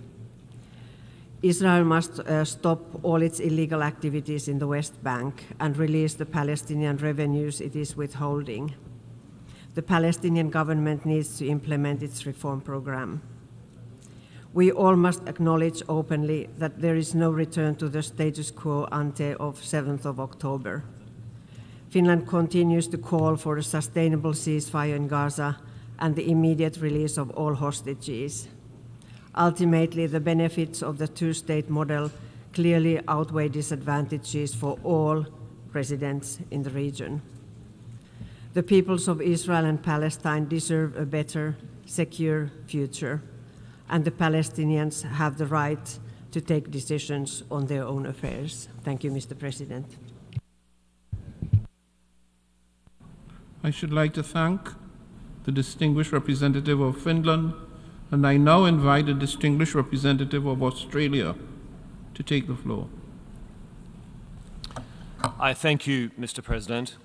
Australia welcomes this resolution's unwavering support for the two-state solution of Israel and Palestine living side by side in peace and security within recognised borders. This is a clear rejection of the goals and methods of Hamas. A two-state solution, Israel and Palestine, is the opposite of what Hamas wants. We condemn Hamas' terrorist attack on Israel and call for the immediate release of all hostages. Australia has long believed a two-state solution offers the only hope for breaking the endless cycle of violence and achieving lasting peace. Like many member states, Australia has been frustrated by the lack of progress. There is a role for the international community to build momentum, set expectations that parties resume negotiations for tangible progress, and to support efforts for a political process. The resolution does not provide membership of the United Nations and retains the status of the permanent observer mission with a modest extension of additional rights. We appreciated our engagement with Member States and the Palestinian Observer Mission to ensure that this was clear. The resolution expresses the General Assembly's aspiration for full Palestinian membership of the United Nations, something which must ultimately be recommended by the Security Council consistent with the Charter. While this resolution is not what we would propose, it is for all these reasons that Australia voted yes. Like many other countries, our vote for this resolution is not bilateral recognition of Palestinian statehood. Nevertheless, Australia no longer accepts that recognition can only come at the end of the peace process. We have been clear, there is no role for Hamas in a future Palestinian state. Such a state cannot be in a position to threaten Israel's security. Reform of the Palestinian Authority is required, and direct negotiations will be needed on final status issues, including Jerusalem and borders. We have listened to Israel's concerns. Australia will always remain committed to Israel's right to exist in peace and security. We believe a two-state solution is the only way to assure this. We know this vote won't resolve the immediate crisis. A humanitarian ceasefire in Gaza is needed urgently. The catastrophic humanitarian situation must be addressed, and Hamas must release all hostages. Thank you.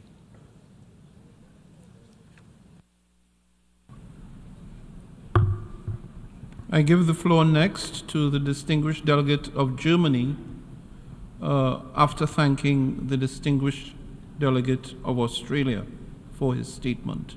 Germany, the floor is yours. Thank you, Mr. President.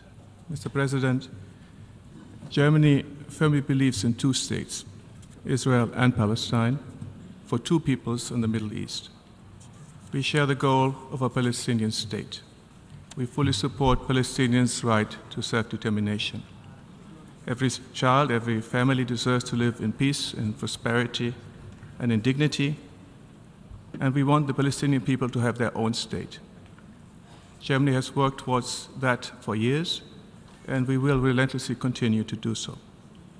Today, immediate action is required, supported by collective international efforts to stop the fighting, to release the hostages, to ensure and guarantee security for Israelis and Palestinians alike, to provide humanitarian assistance, and to end the suffering and the destruction.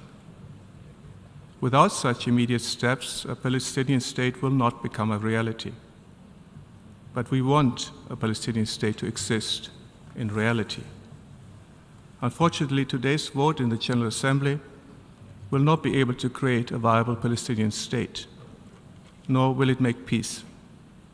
If immediate full membership ended all the suffering we are witnessing, we would have today wholeheartedly voted yes. Only direct negotiations between Israelis and Palestinians will lead to sustainable peace in the Middle East and to a two-state reality. And this is why we have abstained today. At this moment of time, let us focus on what is necessary to open an effective road to peace and security for the region, for Israelis and Palestinians alike. Germany is working relentlessly towards this goal. In close coordination with our partners in the region, we are focusing on creating the conditions necessary for a two-state solution. To be very clear, and on this many in this room seem to agree, full UN membership of a Palestinian state is not the beginning nor the end of a political process towards a two-state solution, but it is an integral part of such a political process. Israelis and Palestinians must start agreeing on tangible steps, steps that allow both peoples to live in dignity and security side by side, steps to end the occupation and to prevent violence and incitement. Today we stand against unilateral measures undermining the prospect for a two-state solution, namely illegal settlement activities in the occupied territories and unprecedented levels of settler violence. We call upon the government of Israel to do its part to keep the two-state solution viable. At the same time, Palestinians need to lay the ground for a viable and legitimate state structure. What is needed is an effective, unified Palestinian Authority determined to live in peace and security with Israel as good neighbors. This will require continuous substantial efforts from all stakeholders. The international community stands ready to take responsibility to ensure that the Palestinian Authority can effectively fulfill this task and guarantee security for Israelis and Palestinians alike. What happened on the 7th of October 2023 must never happen again. Israel's legitimate security concerns must be met, and Palestinians as well as Israelis must be able to live in peace and security. Germany stands ready to support it. Mr. President, in today's important vote, delegations have taken different decisions. None of us is taking this lightly. We all seek to contribute to the same objective: peace and security for every child in Palestine, peace and security for every child in Israel, peace and security for the whole region, and especially a viable two-state solution. Let us therefore join forces to work towards peace. The horrible war in Gaza is a stark reminder that this is the only way forward.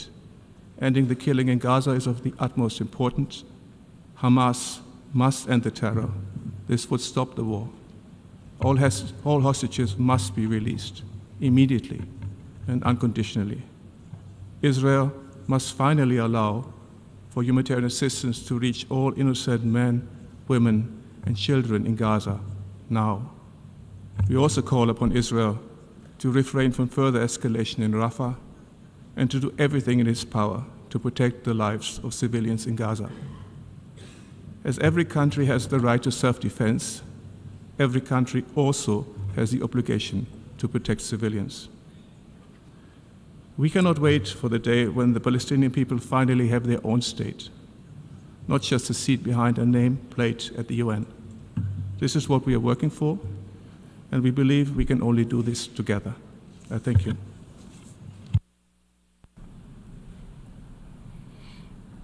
I thank the distinguished representative of Germany for his statement, and I now invite the distinguished representative of Italy to take the floor.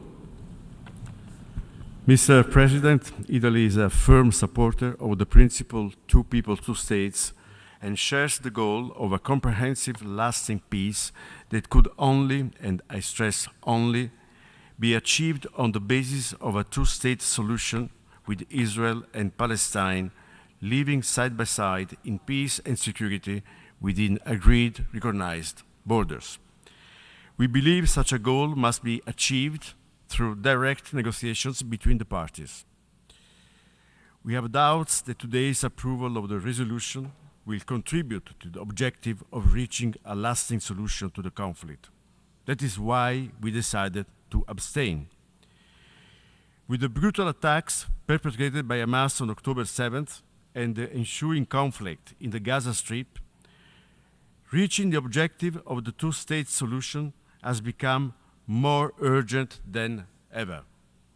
That is the only way to avoid the eternal cycles of action and reaction that have poisoned generations of Israeli and Palestinians' life. There will be no security for Israel without the existence of a sovereign, viable Palestinian state. A Palestinian state whose territory should cover both the West Bank and Gaza, and that should be effectively governed by a revamped Palestinian Authority. The importance of restoring a political horizon in order to respond to the legitimate aspirations of the Palestinian people should guide our action in the medium term. In the short term, priority should be given to resolve the catastrophic, tragic humanitarian crisis in the Gaza Strip. Within this context, we urge Israel to halt its plans already underway to start a ground operation in Rafah. As also mentioned by the President of the Italian Republic in front of this very assembly 3 days ago, Italy supports the Secretary General's call for military operations at Rafah to be avoided, given the painfully tragic consequences that they would further have on Palestinian civilians. At the same time, we also urge Hamas to release all the hostages unconditionally. Italy is doing its part to alleviate the immense suffering of the Palestinian population on the brink of a famine. Recently, our Foreign Minister launched the initiative Food for Gaza in collaboration with FAO, WFP, and IFRC, aimed at better meeting the urgent demand for food security and primary health of the civilian population. We are also ready to resume our funding to UNRWA, earmarked to specific projects. We believe that the agency continues to play a pivotal role in the delivery of humanitarian assistance, playing a stabilizing role in the wider region. Once the emergency phase is over, Italy stands ready to do its part, together with all its partners, to contribute to relaunch a political horizon. I thank you. I should like to thank the distinguished representative of Germany, and I now invite the distinguished representative of Austria to take the floor. Thank you, Mr. President. Austria abstained on draft resolution L30 Rev 1 entitled Admission of New Members to the United Nations. Here's why. The admission of new members to the UN is a political and also a legal step. In general, it is one that we encourage deeply. For Austria, the United Nations is the paramount global organization where all states of the world seek solutions together to common challenges. Regarding the Middle East peace process, Austria therefore fully supports the vision set out in this resolution for two states, Israel and Palestine, living side by side in peace and security within recognized borders based on the pre-1967 borders. Austrian political leaders have consistently called for that. In January, Foreign Minister Schallenberg at the UN Security Council called on the international community to do more to achieve this aim by laying the foundations for a life in peace and dignity for Israelis and Palestinians alike. Austria remains committed to this goal, but we believe that genuine peace and security for Israelis and Palestinians alike can only be achieved through a political process. A mere symbolic recognition of Palestine will not bring about the changes that Palestinians aspire to and that they deserve. For this reason, Austria abstained on the draft resolution today and calls instead on both sides to return to the negotiation table. Austria stands ready to support efforts that can rebuild hope for peace and categorically rejects any unilateral attempts from any side to undermine the prospects for a two-state solution. Thank you. I should like to thank the distinguished representative of Austria, and I now invite the distinguished representative of the United Kingdom to take the floor. Thank you, President. The United Kingdom remains firmly committed to a two-state solution that guarantees security and stability for both the Israeli and the Palestinian people. As we said in the Security Council last month, we're abstaining on this resolution because we believe that the first step towards achieving this goal is resolving the immediate crisis in Gaza. The fastest way to end the conflict is to secure a deal which gets the hostages out and allows for a pause in the fighting in Gaza. We must then work together to turn that pause into a sustainable, permanent ceasefire.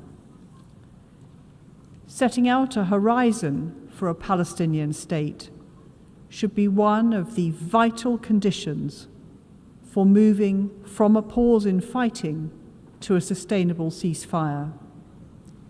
Recognizing a Palestinian state, including at the UN, should be part of that process. As my Foreign Secretary has said, while this shouldn't be at the start of a new process, it doesn't have to be at the very end of the process. President, we remain deeply concerned about the prospect of a major operation in Rafah.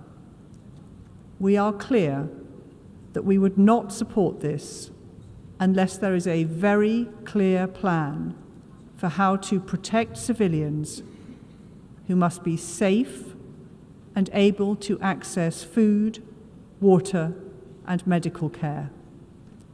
We have not seen that plan, so in these circumstances, we would not support a major operation in Rafah. The UK is doing all it can to reach a long-term solution to this crisis.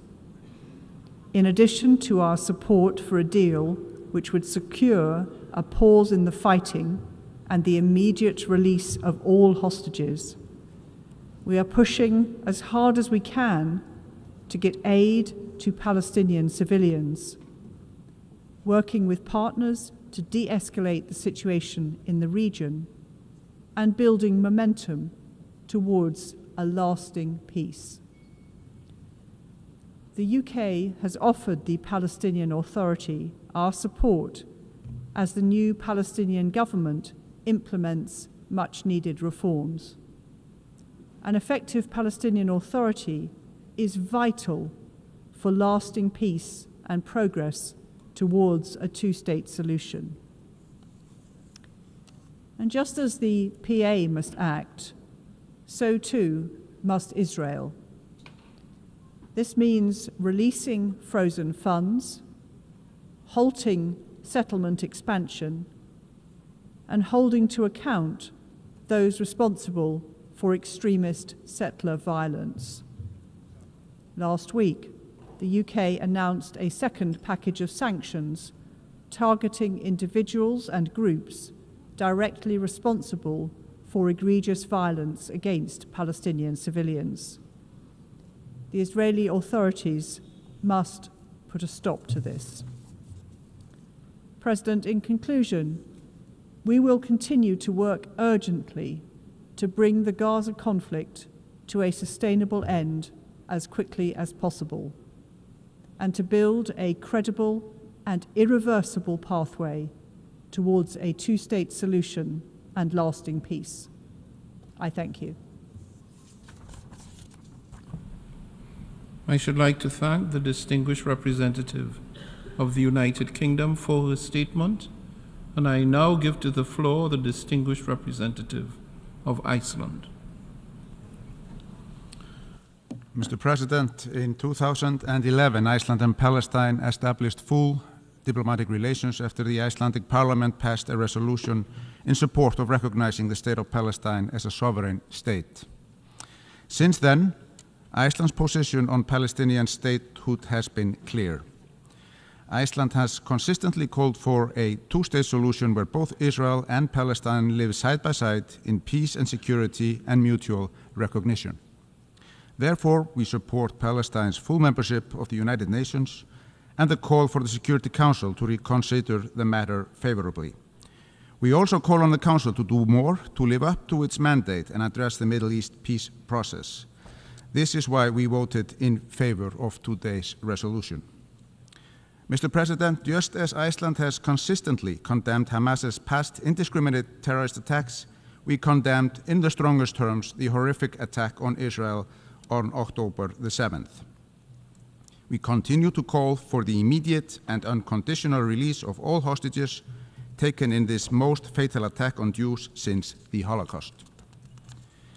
In 1947, Iceland's first permanent representative to the United Nations was instrumental in passing Resolution 181, envisioning the formation of independent Arab and Jewish states. Subsequently, Iceland supported Israel's admission to the UN in 1949. Ever since, Iceland has reiterated Israel's clear right to defend itself in line with the UN Charter and international law, including international humanitarian law. We also recognize the legitimate security concerns of Israel. Israel's right to exist is beyond debate. We can never forget the horrors of the Holocaust, which led to the creation of the State of Israel, especially now as we face extreme increase in anti-Semitism. At the same time, we recognize the injustice of Israel's illegal settlements in the West Bank and East Jerusalem and the blockade of Gaza. We once again call on Israel to put an end to this and take action to stop settler violence. freedom of media also needs to be respected. Mr. President, ultimately international law provides states with rights and obligations. Both are sacred. Iceland expects the two states, Israel and Palestine, to enjoy and respect both. In the past months, the world has witnessed hindered access for humanitarian aid, water and power to Gaza. There have been reports of civilian infrastructure and hospitals being used for purposes that can deprive them of the protection under international humanitarian law. And we have witnessed totally unacceptable losses of the lives of civilians, children, aid and health workers, journalists and UNRWA staff. All of these constitute serious violations of international humanitarian law. The figures are shocking. After 6 months of war, over 35,000 people have died in Gaza. More than 2 million civilians are desperately in need of life-saving aid. Civilian infrastructure is in ruins. And if Israel's large-scale military campaign in Rafah materializes, the situation is bound to get even worse. We therefore urge Israel to hold its operations in Rafah. Iceland condemns all violations of international law, including international humanitarian law. And again, international law provides states with rights and obligations. Both are sacred. We must restore respect for international law, including humanitarian law, which binds all parties to armed conflicts and cannot be derogated from. The civilians in Gaza must be protected in accordance with the legally binding orders issued by the International Court of Justice in The Hague. Security Council resolutions 2712, 2720, and 2748 must be implemented. Mr. President, mindful of how seemingly insurmountable grievances have been overcome during our lifetimes, there is hope for the two states to live side by side in peace. The people of Palestine and Israel deserve to live in peace and security in prosperous and democratic societies. They deserve to live without fear of aggression or terrorist attacks. We therefore call on Israel and Hamas to urgently agree to and implement a sustained ceasefire and commend all efforts to try to bring an agreement to fruition. Today's resolution will not immediately change the situation on the ground, but it recognizes that peace will not be achieved through unilateral means. It calls for more to be done and determines that there is no better path towards peace than the two-state solution. In this context, Mr. President, Palestine should qualify and be welcomed as the 194th UN member state. And I thank you. I should like to thank the distinguished delegate of Iceland for his statement, and I now invite the distinguished delegate of Romania to take the floor. Thank you very much, Mr. President. Mr. President, Romania abstained on the resolution on the admission of new members to the United Nations. Romania has recognized Palestine in 1988, and we remain supportive of the two-state solution as the only option for a just and lasting resolution of the Palestinian-Israeli conflict. In the 36 years since recognizing Palestine, we have been standing by the Palestinian people and provided support throughout the time to the civilians, including during the ongoing crisis. And we will continue to support the Palestinians in line with international law, international humanitarian law.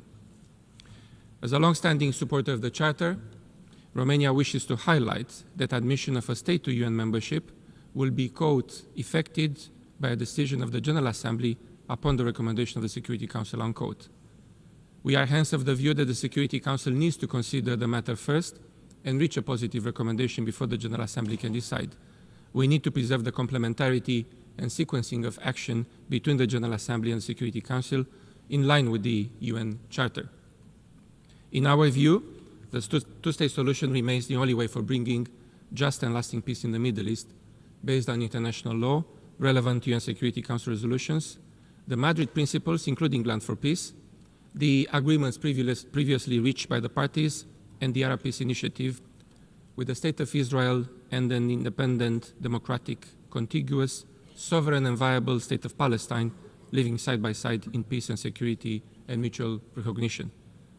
UN membership for Palestine is part of this larger framework conducive to peace and stability.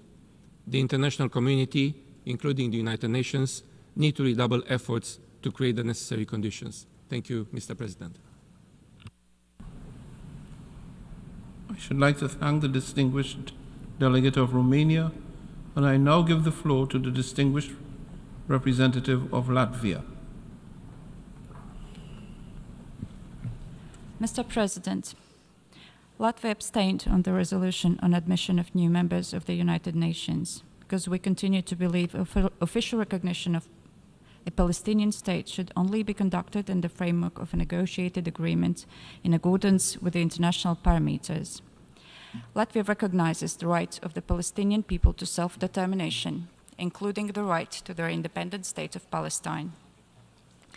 Latvia remains committed to the two-state solution of Israel and Palestine living side by side in peace and security within recognized borders based on the pre-1967 borders to guarantee sustainable peace.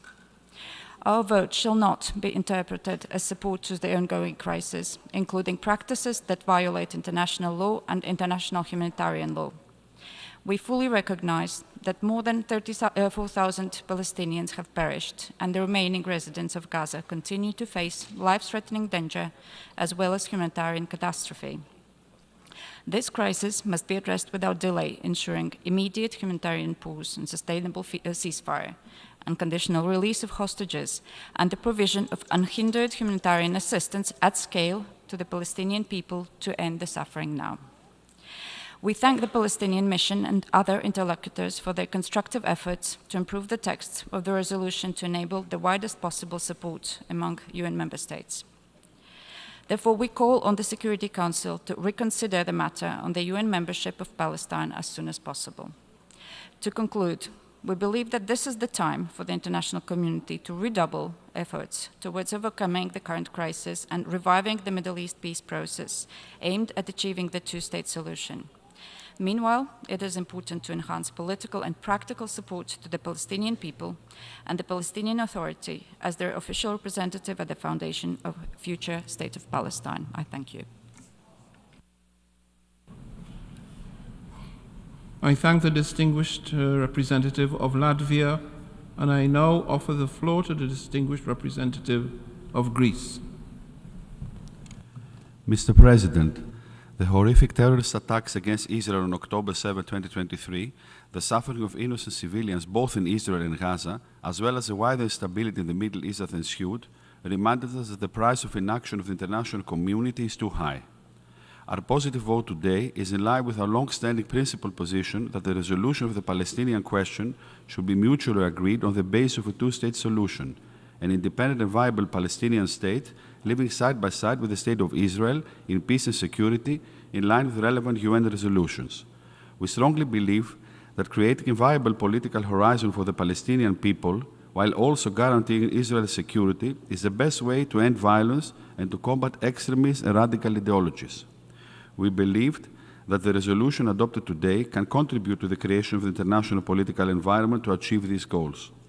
We would like to clarify that the vote of Greece today is without prejudice to the membership of Palestine in the United Nations in accordance with the UN Charter, as well as to its present status in our bilateral relations. I thank you. I should like to thank the distinguished representative of Greece for his statement, and I now invite the distinguished representative of Luxembourg to take the floor. Monsieur le Président,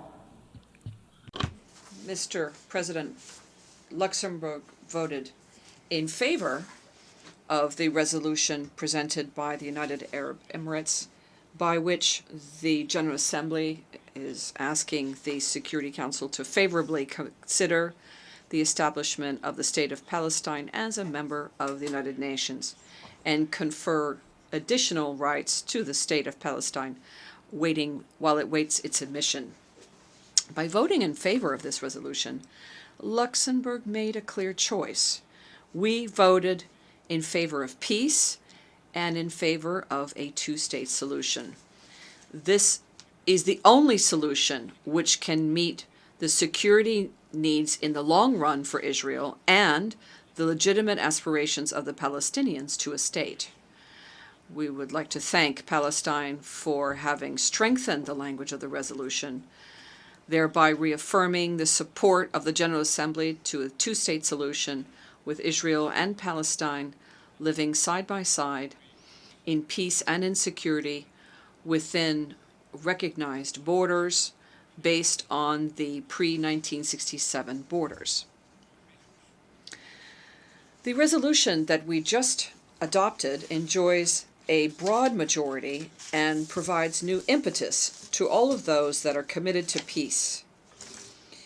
Our Minister of Foreign Affairs will be going to Israel and Palestine at the end of this month in order to support those efforts. We commend the work underway in the Security Council at France's initiative in order to relaunch a diplomatic action in favor of a two-state solution. We hope that today's vote will bring us closer to that political horizon. In parallel to this, Luxembourg is currently working with its European partners on the issue of recognition of the State of Palestine. We see recognition as an additional measure to support the two-state solution. The vote this morning also provides us with a glimmer of hope for the people of Gaza and to the families of the hostages. We continue to stand by the side of all victims, and we reiterate our urgent appeal for the immediate and unconditional release of all hostages and for a sustainable, lasting ceasefire with full humanitarian access. The General Assembly stated it clearly in its resolution of 12 December 2023, and we express our gratitude to Palestine for having inserted a reference to this resolution in the resolution we just adopted. Mr. President, the war in Gaza and the situation in the West Bank, marked by an ongoing policy of settlements and extreme violence of the settlers, clearly shows more than ever the need to work for a political solution to the Israeli-Palestinian conflict. Protection of civilians and the respect of international law and international humanitarian law should be guaranteed at all times and in all places. Luxembourg calls for the full implementation of resolutions 2712, 2720, and 2728 of the Security Council, and the resolutions of this Assembly and conservative measures indicated to the State of Israel by the International Court of Justice handed down on the 26th of January and in 28 March of this past year.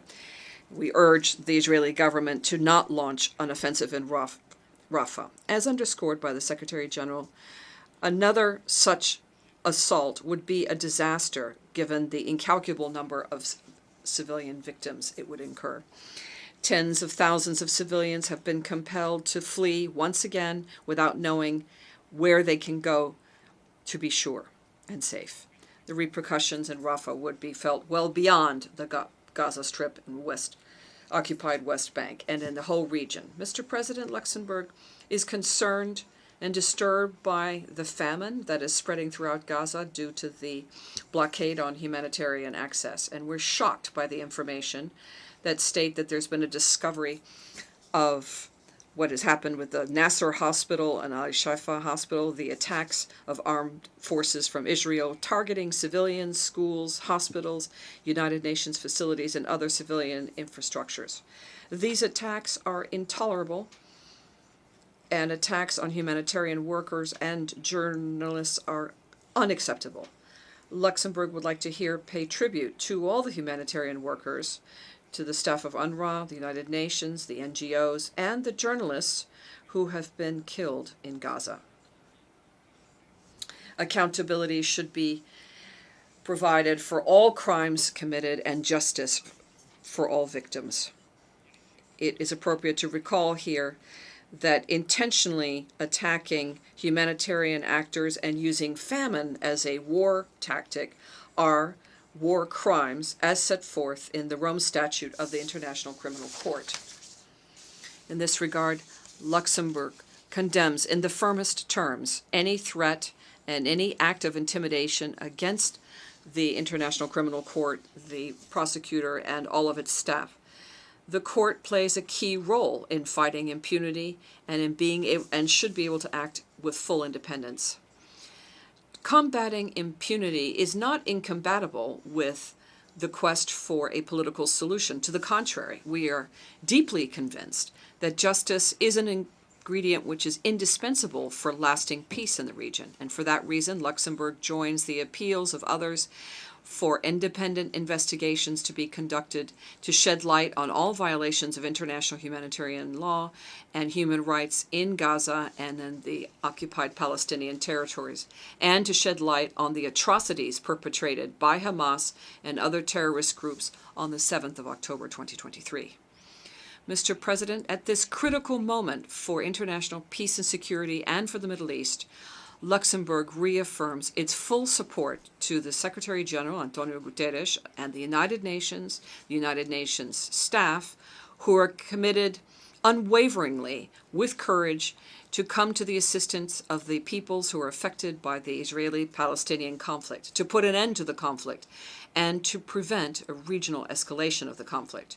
We call upon all member states, especially Israel, to refrain from any form of reprisal, intimidation, or denigration geared to the United Nations and targeting its personnel. Thank you. I thank the distinguished representative of Luxembourg, and I now invite the distinguished representative of Bulgaria to take the floor. Thank you, Mr. President. Mr. President, Bulgaria was among the first to recognize the state of Palestine back in 1988. We have consistently supported the legitimate aspirations of the Palestinian people pertaining to their right to self-determination, and we are convinced that the Palestinian people, like all peoples, have the right to a sovereign and independent state which can participate in the multilateral system on an equal footing with all other states in line with the principles of the UN Charter and the international rules-based order. Our commitment to a just and comprehensive resolution of the Israeli-Palestinian conflict based on the two-state solution is firmer than ever. Given the current political context, the resolution just adopted should have been aimed at facilitating in its entirety the achievement of this comprehensive goal. When it comes to the annex, the resolution just adopted contains some elements which need further clarification from the point of view of procedural rules and established practice. Therefore, Bulgaria was not in a position to support the draft and abstained on it. Thank you. I thank the distinguished representative of Bulgaria, and I now invite the distinguished representative of Tunisia to take the floor. Thank you, Mr. President. Tunisia voted in favor of the draft resolution to reaffirm our support of the legitimate natural right of the State of Palestine to full membership in the United Nations, especially that Palestine meets all the requirements of this membership as stipulated in Article 4 of the UN Charter. This right is an inherent right of the legitimate right of the Palestinians to self-determination. It would allow the State of Palestine to pursue its efforts along the international community to end occupation, to put an end to the crimes and genocide, to the oppression and abuse against the Palestinian people for 7 decades now.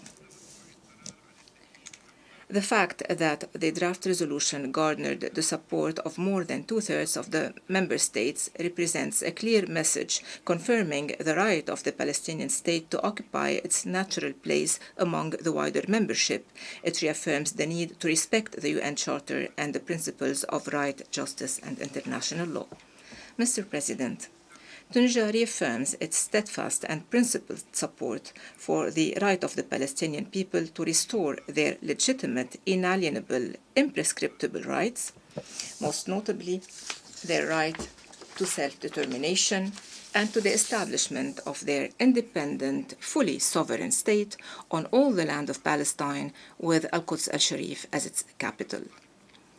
Tunisia calls upon the international community and the Security Council once again to shoulder their historic, legal, and moral responsibilities to put an end to the ongoing massacres against the Palestinian people in Gaza and in the rest of the occupied Palestinian territories, to establish the truth concerning the mass graves that were discovered, and to stop providing the occupation forces with weapons.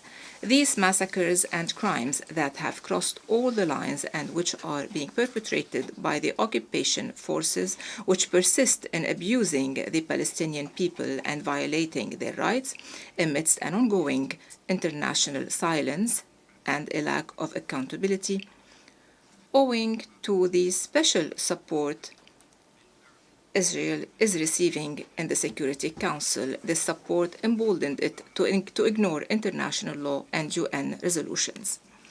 We call for an immediate end of these crimes and to holding the occupation accountable, to also hold accountable those responsible for genocides and war crimes.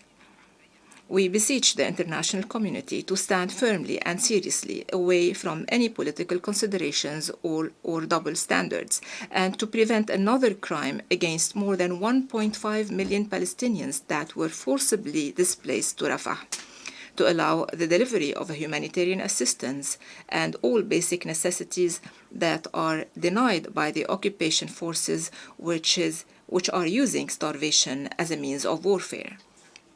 In conclusion, we reaffirm that the right of the State of Palestine to full membership in the United Nations cannot be doubted, denied, or misinterpreted. It is a historic, inalienable, established right that was adopted by the overwhelming majority of the international community as one of the most important pillars of a just, comprehensive, and lasting solution to the just Palestinian cause. It will restore rights to their owners.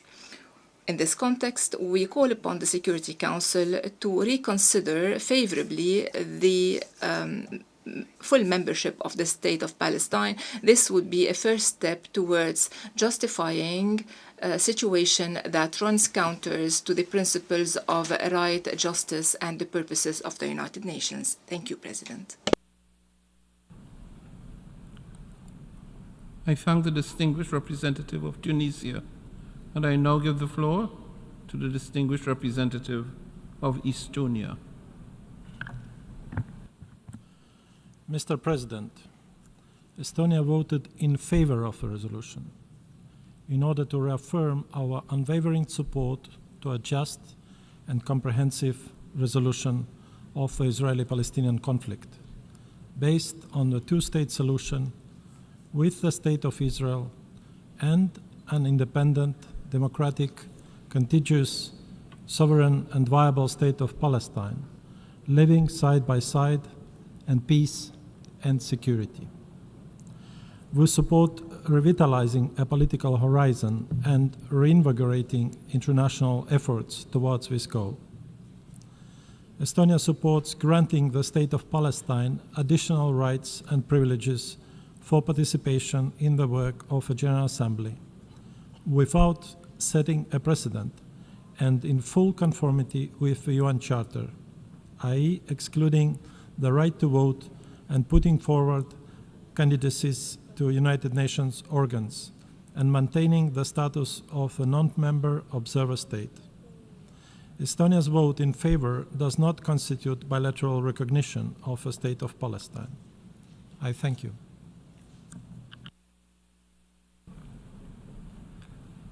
I should like to thank the representative of Estonia, and I now call upon the representative of Cyprus. Thank you, Mr. President. Mr. President, Cyprus has voted in favor of the resolution which was adopted today. At the same time, Cyprus wishes to underline that the adoption of this resolution constitutes an exceptional case and shall not establish any precedent for the future. Cyprus remains unwaveringly committed to the United Nations Charter and international law, which we all have an obligation to uphold and to protect. In this regard, we strongly call on all member states to respect and safeguard adherence to the UN Charter and the exercise of the authority and responsibilities of the UN Security Council, including concerning admission of new members to the United Nations. Cyprus has recognized the State of Palestine since 1988. The Palestinian cause for self-determination should in no way be associated with the heinous acts of the Hamas terrorist group, which does not represent the Palestinian people and which we have on numerous occasions unequivocally condemned. Cyprus remains committed to the goal of a comprehensive, lasting and sustainable peace in the form of a two-state solution as the only viable path to peace and security in the Middle East. Palestinians and Israelis have an equal right to live in safety, dignity and peace.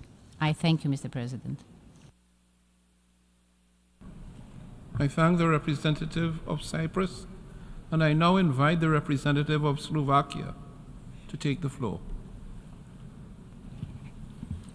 Thank you, Mr. President. I'm taking the floor to deliver the explanation of Slovakia's vote on draft resolution L30 Rev 1. Slovakia voted in favor of this draft resolution enhancing the participation rights and privileges of the State of Palestine in the United Nations General Assembly. At the same time, we acknowledge that the way towards the membership of the State of Palestine in the United Nations is through agreements that are reached by the parties and after receiving a positive recommendation of the admission from the UN Security Council. Mr. President, my delegation has voted for this draft resolution with the understanding that the modalities foreseen in the resolution are in accordance with the rules and procedure of the United Nations General Assembly and the United Nations Charter. Our decision was guided by the desire to strengthen the cause of peace between Israelis and Palestinians and our unequivocal support for the two-state solution. I strongly emphasize here that Slovakia opposes any attempt to isolate Israel in the United Nations. Mr. President, as we have indicated on other occasions, we condemned in the most forceful way the atrocious terrorist attacks of Hamas on Israel and recognize the right of Israel to defend itself. In the same strong manner, we deplore all loss of civilian life and reiterate the importance of ensuring protection of all civilians at all times in line with international humanitarian law. The recent cycle of violence in the Middle East presents a stark reminder of the need for the resumption and acceleration of the peace process leading to a two-state solution to the Israeli-Palestinian conflict and sustainable peace in the region. We cannot return to the pre-October 7 status quo. To conclude, I want to say that we are worried about the surge in anti-Semitic and Islamophobic incidents in the world since the start of Israel-Hamas war. There is no excuse for anti-Semitism nor for anti-Muslim hatred. Thank you for your attention. I thank the delegate of Slovakia for his statement, and I now invite to the floor the delegate of Poland. Mr. President, Poland understands and has supported the Palestinian people's aspiration for self-determination and statehood for decades. We recognize the Palestinian Declaration of Independence in 1988. We also remain on the side of peace and stability in the Middle East. Both Palestinians and Israelis have lived in fear and suffering for much too long. Mr. President, our country is committed and ready to work tirelessly with the parties and regional and international partners to promote a return to a meaningful diplomatic process leading to a negotiated two-state solution built upon the internationally agreed parameters. The solution which will fulfill the aspiration of both sides. The solution where the State of Israel and independent, democratic, contiguous, sovereign and viable State of Palestine live side by side in peace and security and mutual recognition. In that context, we stress that terrorism aimed at the civilian population is never justified and cannot be tolerated under any circumstances, and that every country has the right to defend itself and its citizens against terrorism in compliance with international law. This is why Poland constantly raises these issues at the UN and all other relevant fora. However, Mr. President, we notice with great concern that the perspective of implementation of the two-state solution seems to be further than ever. Thus, we need to continue supporting Palestinian statehood in accordance with international law. We consider the General Assembly resolution on Palestine's membership in the United Nations as a right and important step in this direction. And this is why we have decided to vote in favor of the document. Mr. President, as a long-standing advocate of the principle of equal rights and self-determination of peoples, as stipulated in the UN Charter, Poland is glad that the adopted document provides additional rights and privileges to the State of Palestine. We perceive this enhanced status as the next step in Palestine's pursuit to a full UN membership in accordance with Article 4 of the UN Charter. We believe that this pursuit is an inalienable right of the Palestinian people. We also believe it is the only realistic way to bring the lasting peace and security that both Palestinians and Israelis fully deserve. And I thank you.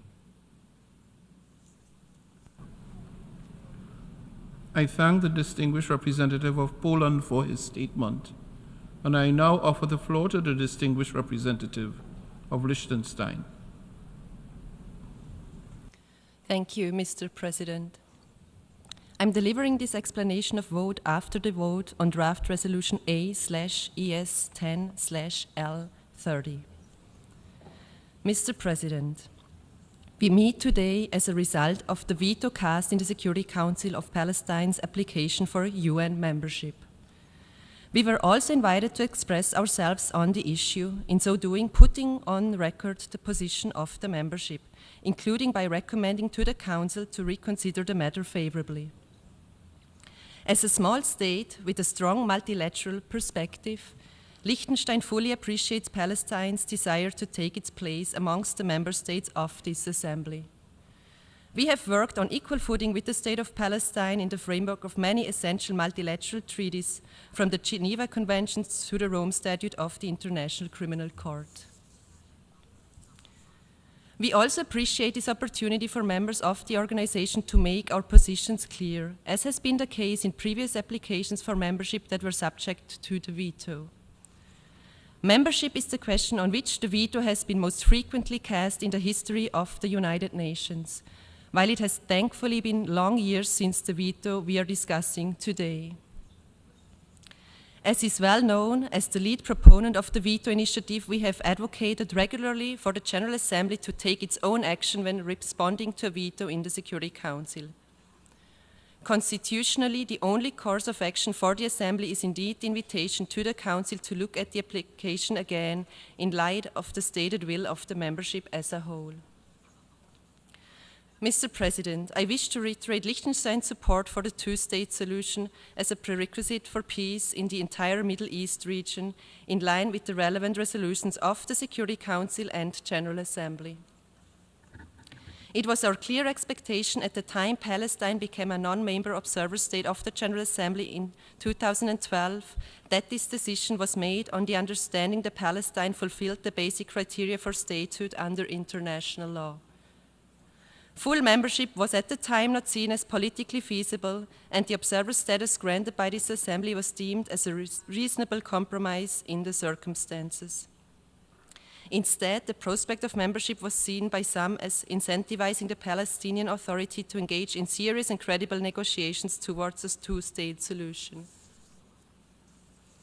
Unfortunately, since the adoption of the resolution confirming Palestine's status as an observer state, we have not seen progress in the negotiations between the parties. Regrettably, and in part due to the lack of a political settlement between the parties that could have built a constituency for peace, the two-state solution is now openly questioned, both by Hamas but also by members of the current Israeli government who have made clear that they will oppose the creation of a Palestinian state of any kind. Instead, it appears that the lack of progress in negotiations and accordingly in the posture of our organization has strengthened these actors by ensuring that the status quo ante from which they benefit remains in place. They have, in turn, increasingly created facts on the ground that make the implementation of the two-state solution much more difficult. Given this dynamic, it is thus neither appropriate nor effective to use the denial of Palestinian membership in this organization as a leverage towards final status negotiations. Mr. President, the membership of the State of Palestine in the United Nations would be an expression of the right of the Palestinian people to self-determination under international law. Its reconsideration by the Security Council in light of the criteria contained in Article 4 of the UN Charter is a necessary step in this regard. The membership would demonstrate our commitment to ensure that the Palestinian people are able to live in a secure, peaceful, and dignified manner, side by side with the State of Israel as two states with equal rights, as envisaged in Resolution 181 of this Assembly. Mr. President, this is why Liechtenstein has voted in favor of today's resolution. We are grateful to the authors of the text for having accepted revisions to their original text, which makes it clear that the provisions of the resolution are in line with the Charter of the United Nations. We further put on the record our continued condemnation of the terrorist attacks of 7th of October. Today, this Assembly has made an unequivocal statement in support of the two-state solution. I thank you.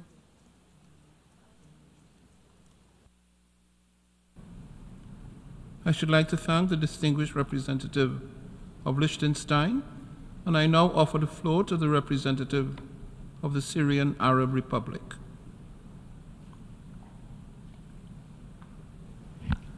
I thank you, Mr. President. We thank you for resuming the 10th Emergency Special Session of the General Assembly, which is being held as we witness the continuation of humanitarian suffering in the Gaza Strip as a result of the wars of genocide, the war crimes, and the crimes against humanity perpetrated by the Israeli occupation forces against the Palestinian people. These crimes have led to the martyrdom of over 35,000 Palestinians, most of whom are women and children. The pain and suffering of the Palestinian people under the yoke of occupation have been met with widespread international solidarity and were accompanied by strong demands to put an end to the genocide being perpetrated by Israel and to give the Palestinians their legitimate rights as affirmed by the principles of this organization and relevant resolutions. My country, Syria, voted along with over 140 states, in favor of the resolution just adopted by the General Assembly to ask the Security Council to favorably reconsider Palestine's application for full membership in the United Nations in a manner that would support this membership and would do justice to the Palestinian people who are suffering under the occupation. Mr. President, granting Palestine full membership in the United Nations is an entrenchment of the principles of international law and the principles of the United Nations. It is an achievement of rights and a recognition of an inherent and inalienable right of the Palestinian people. And the fact that the majority of member states voted a few minutes ago in favor of this resolution clearly shows their call for lifting the oppression that the Palestinian people have been subject to for almost 8 decades. The lies and the claims and the shows that the representative of the Israeli occupying regime puts on will not succeed in hiding this truth. Syria confirms that the fact that the United States and some of its allies attempt to stop the establishment of a sovereign Palestinian state on Palestinian soil and their use of the veto last time against granting Palestine membership will only contribute to prolonging the lack of security and stability that was created by the Israeli occupation of the lands of several Arab states in Palestine, Syria, and Lebanon.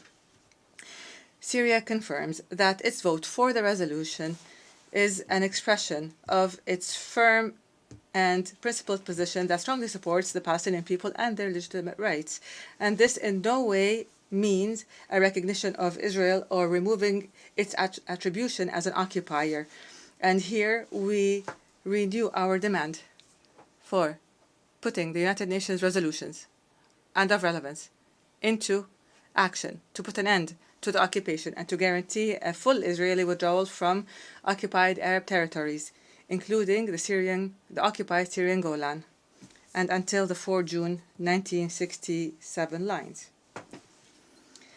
Mr. President, Syria condemns in the strongest terms the barbaric Israeli attack that continues against the sisterly Palestinian people and the accompanying and repeated attacks on Syrian land and our people in the occupied Syrian Golan.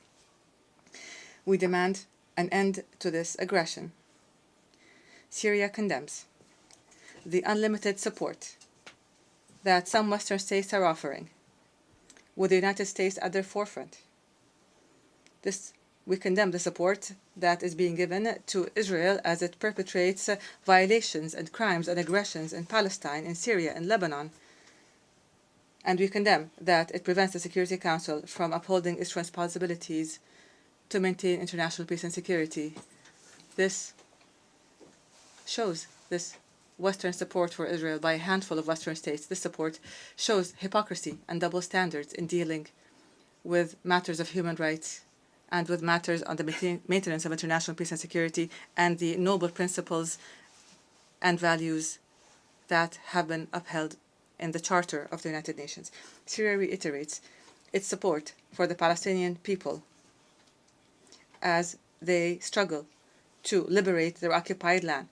We stress the need to immediately stop the Israeli aggression and to offer urgent humanitarian aid to the people of Gaza and to stop their forceful displacement and eviction. And we warn of the dangers of attacking Rafah, which is the last resort to the people of Gaza. My country confirms the need to hold accountable the Israeli war criminals for the crimes that they have perpetrated and to guarantee that they do not enjoy impunity. I thank you, Mr. President. I should like to thank the distinguished representative of the Syrian Arab Republic, and I now invite the distinguished representative of the Republic of Korea to take the floor. Thank you, Mr. President. With the adoption of today's resolution, Palestine has been granted additional methods of participation in the UN General Assembly as a non-member observer. The Republic of Korea voted in favor of the resolution proposed by the Arab group, hoping that Palestine's enhanced participation in the UN General Assembly will be another step towards the realization of the two-state solution. We believe that in the future, when an appropriate time comes, Palestine will be able to serve as a member of the United Nations in accordance with the Charter, which will be a critical step toward the ultimate goal of the two-state solution and lasting peace. The Republic of Korea also voted in favor of the resolution with the understanding that the modalities provided in the resolution are only effective within the scope of the UN Charter and that the resolution does not constitute a precedent for other cases, as clearly provided in the resolution. We also note that our vote in favor does not constitute bilateral recognition of Palestine as a state. At a future time that is most conducive to the resolution of the conflict, the Republic of Korea will consider this important matter.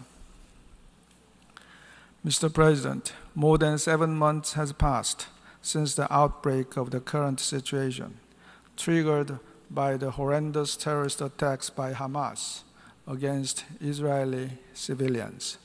The ongoing military operations in Gaza by Israel has caused unfathomable suffering for innocent Palestinian civilians in Gaza.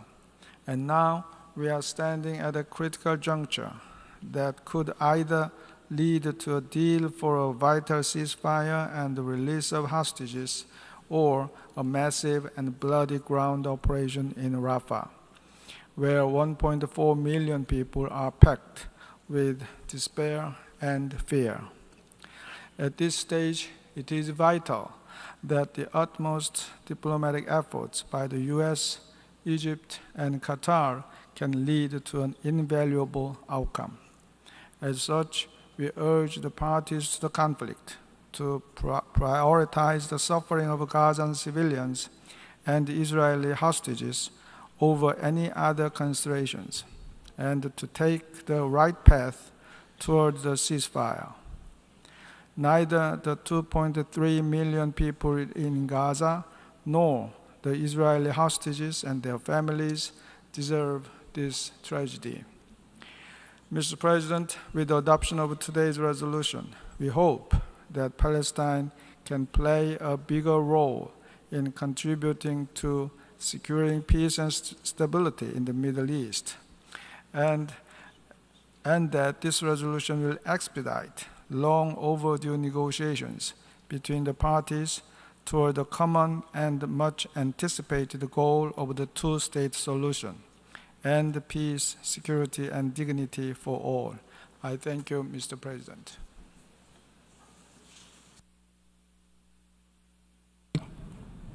I should like to thank the distinguished representative of the Republic of Korea. We have heard the last... I now offer the floor to the distinguished representative of Switzerland. Merci, Monsieur le Président. Thank you, President. Switzerland abstained on this draft resolution in line with its position on the 18th of April at the Security Council on the resolution proposing the admission of Palestine as a full member state of the United Nations.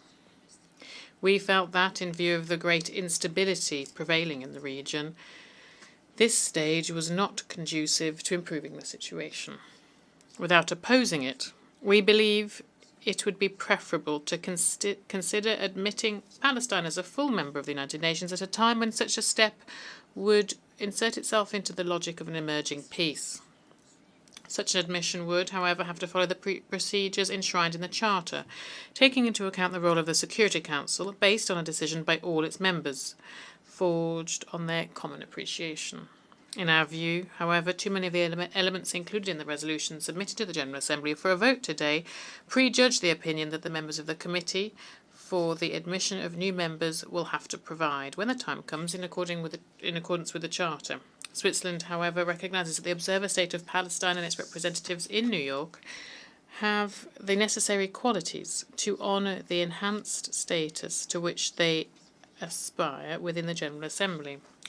Abstention does not apply to the prerogatives described in the annex to this resolution.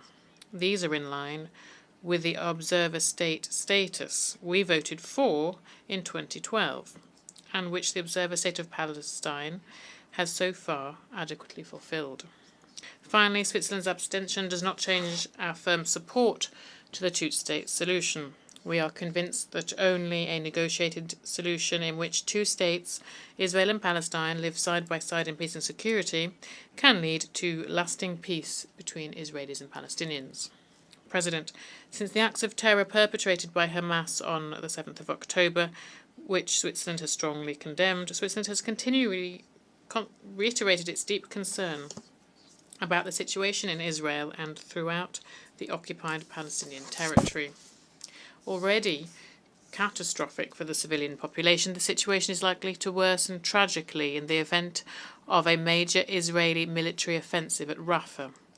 Such a prospect is unacceptable, and Switzerland reaffirms its opposition to such an operation. Humanitarians are far too often targets of violence and hostilities. Attacks such as the one on UNRWA premises in East Jerusalem are unacceptable. Humanitarians must be able to do their work in complete safety. Humanitarian relief personnel and property used for humanitarian relief operations must be respected and protected at all times.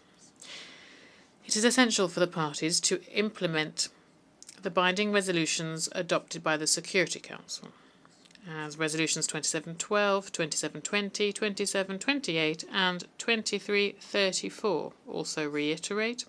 Switzerland recalls that parties must respect their obligations under international law, in particular international humanitarian law and human rights law.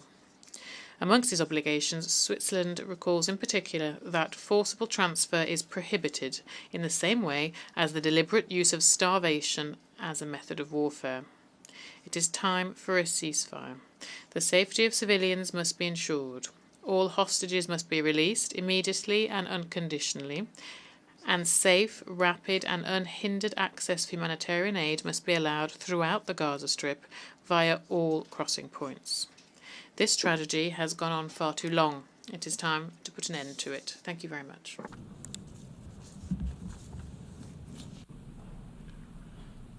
I should like to thank the distinguished representative of Switzerland for his statement. We have heard the last speaker in explanation of vote after the vote for this meeting.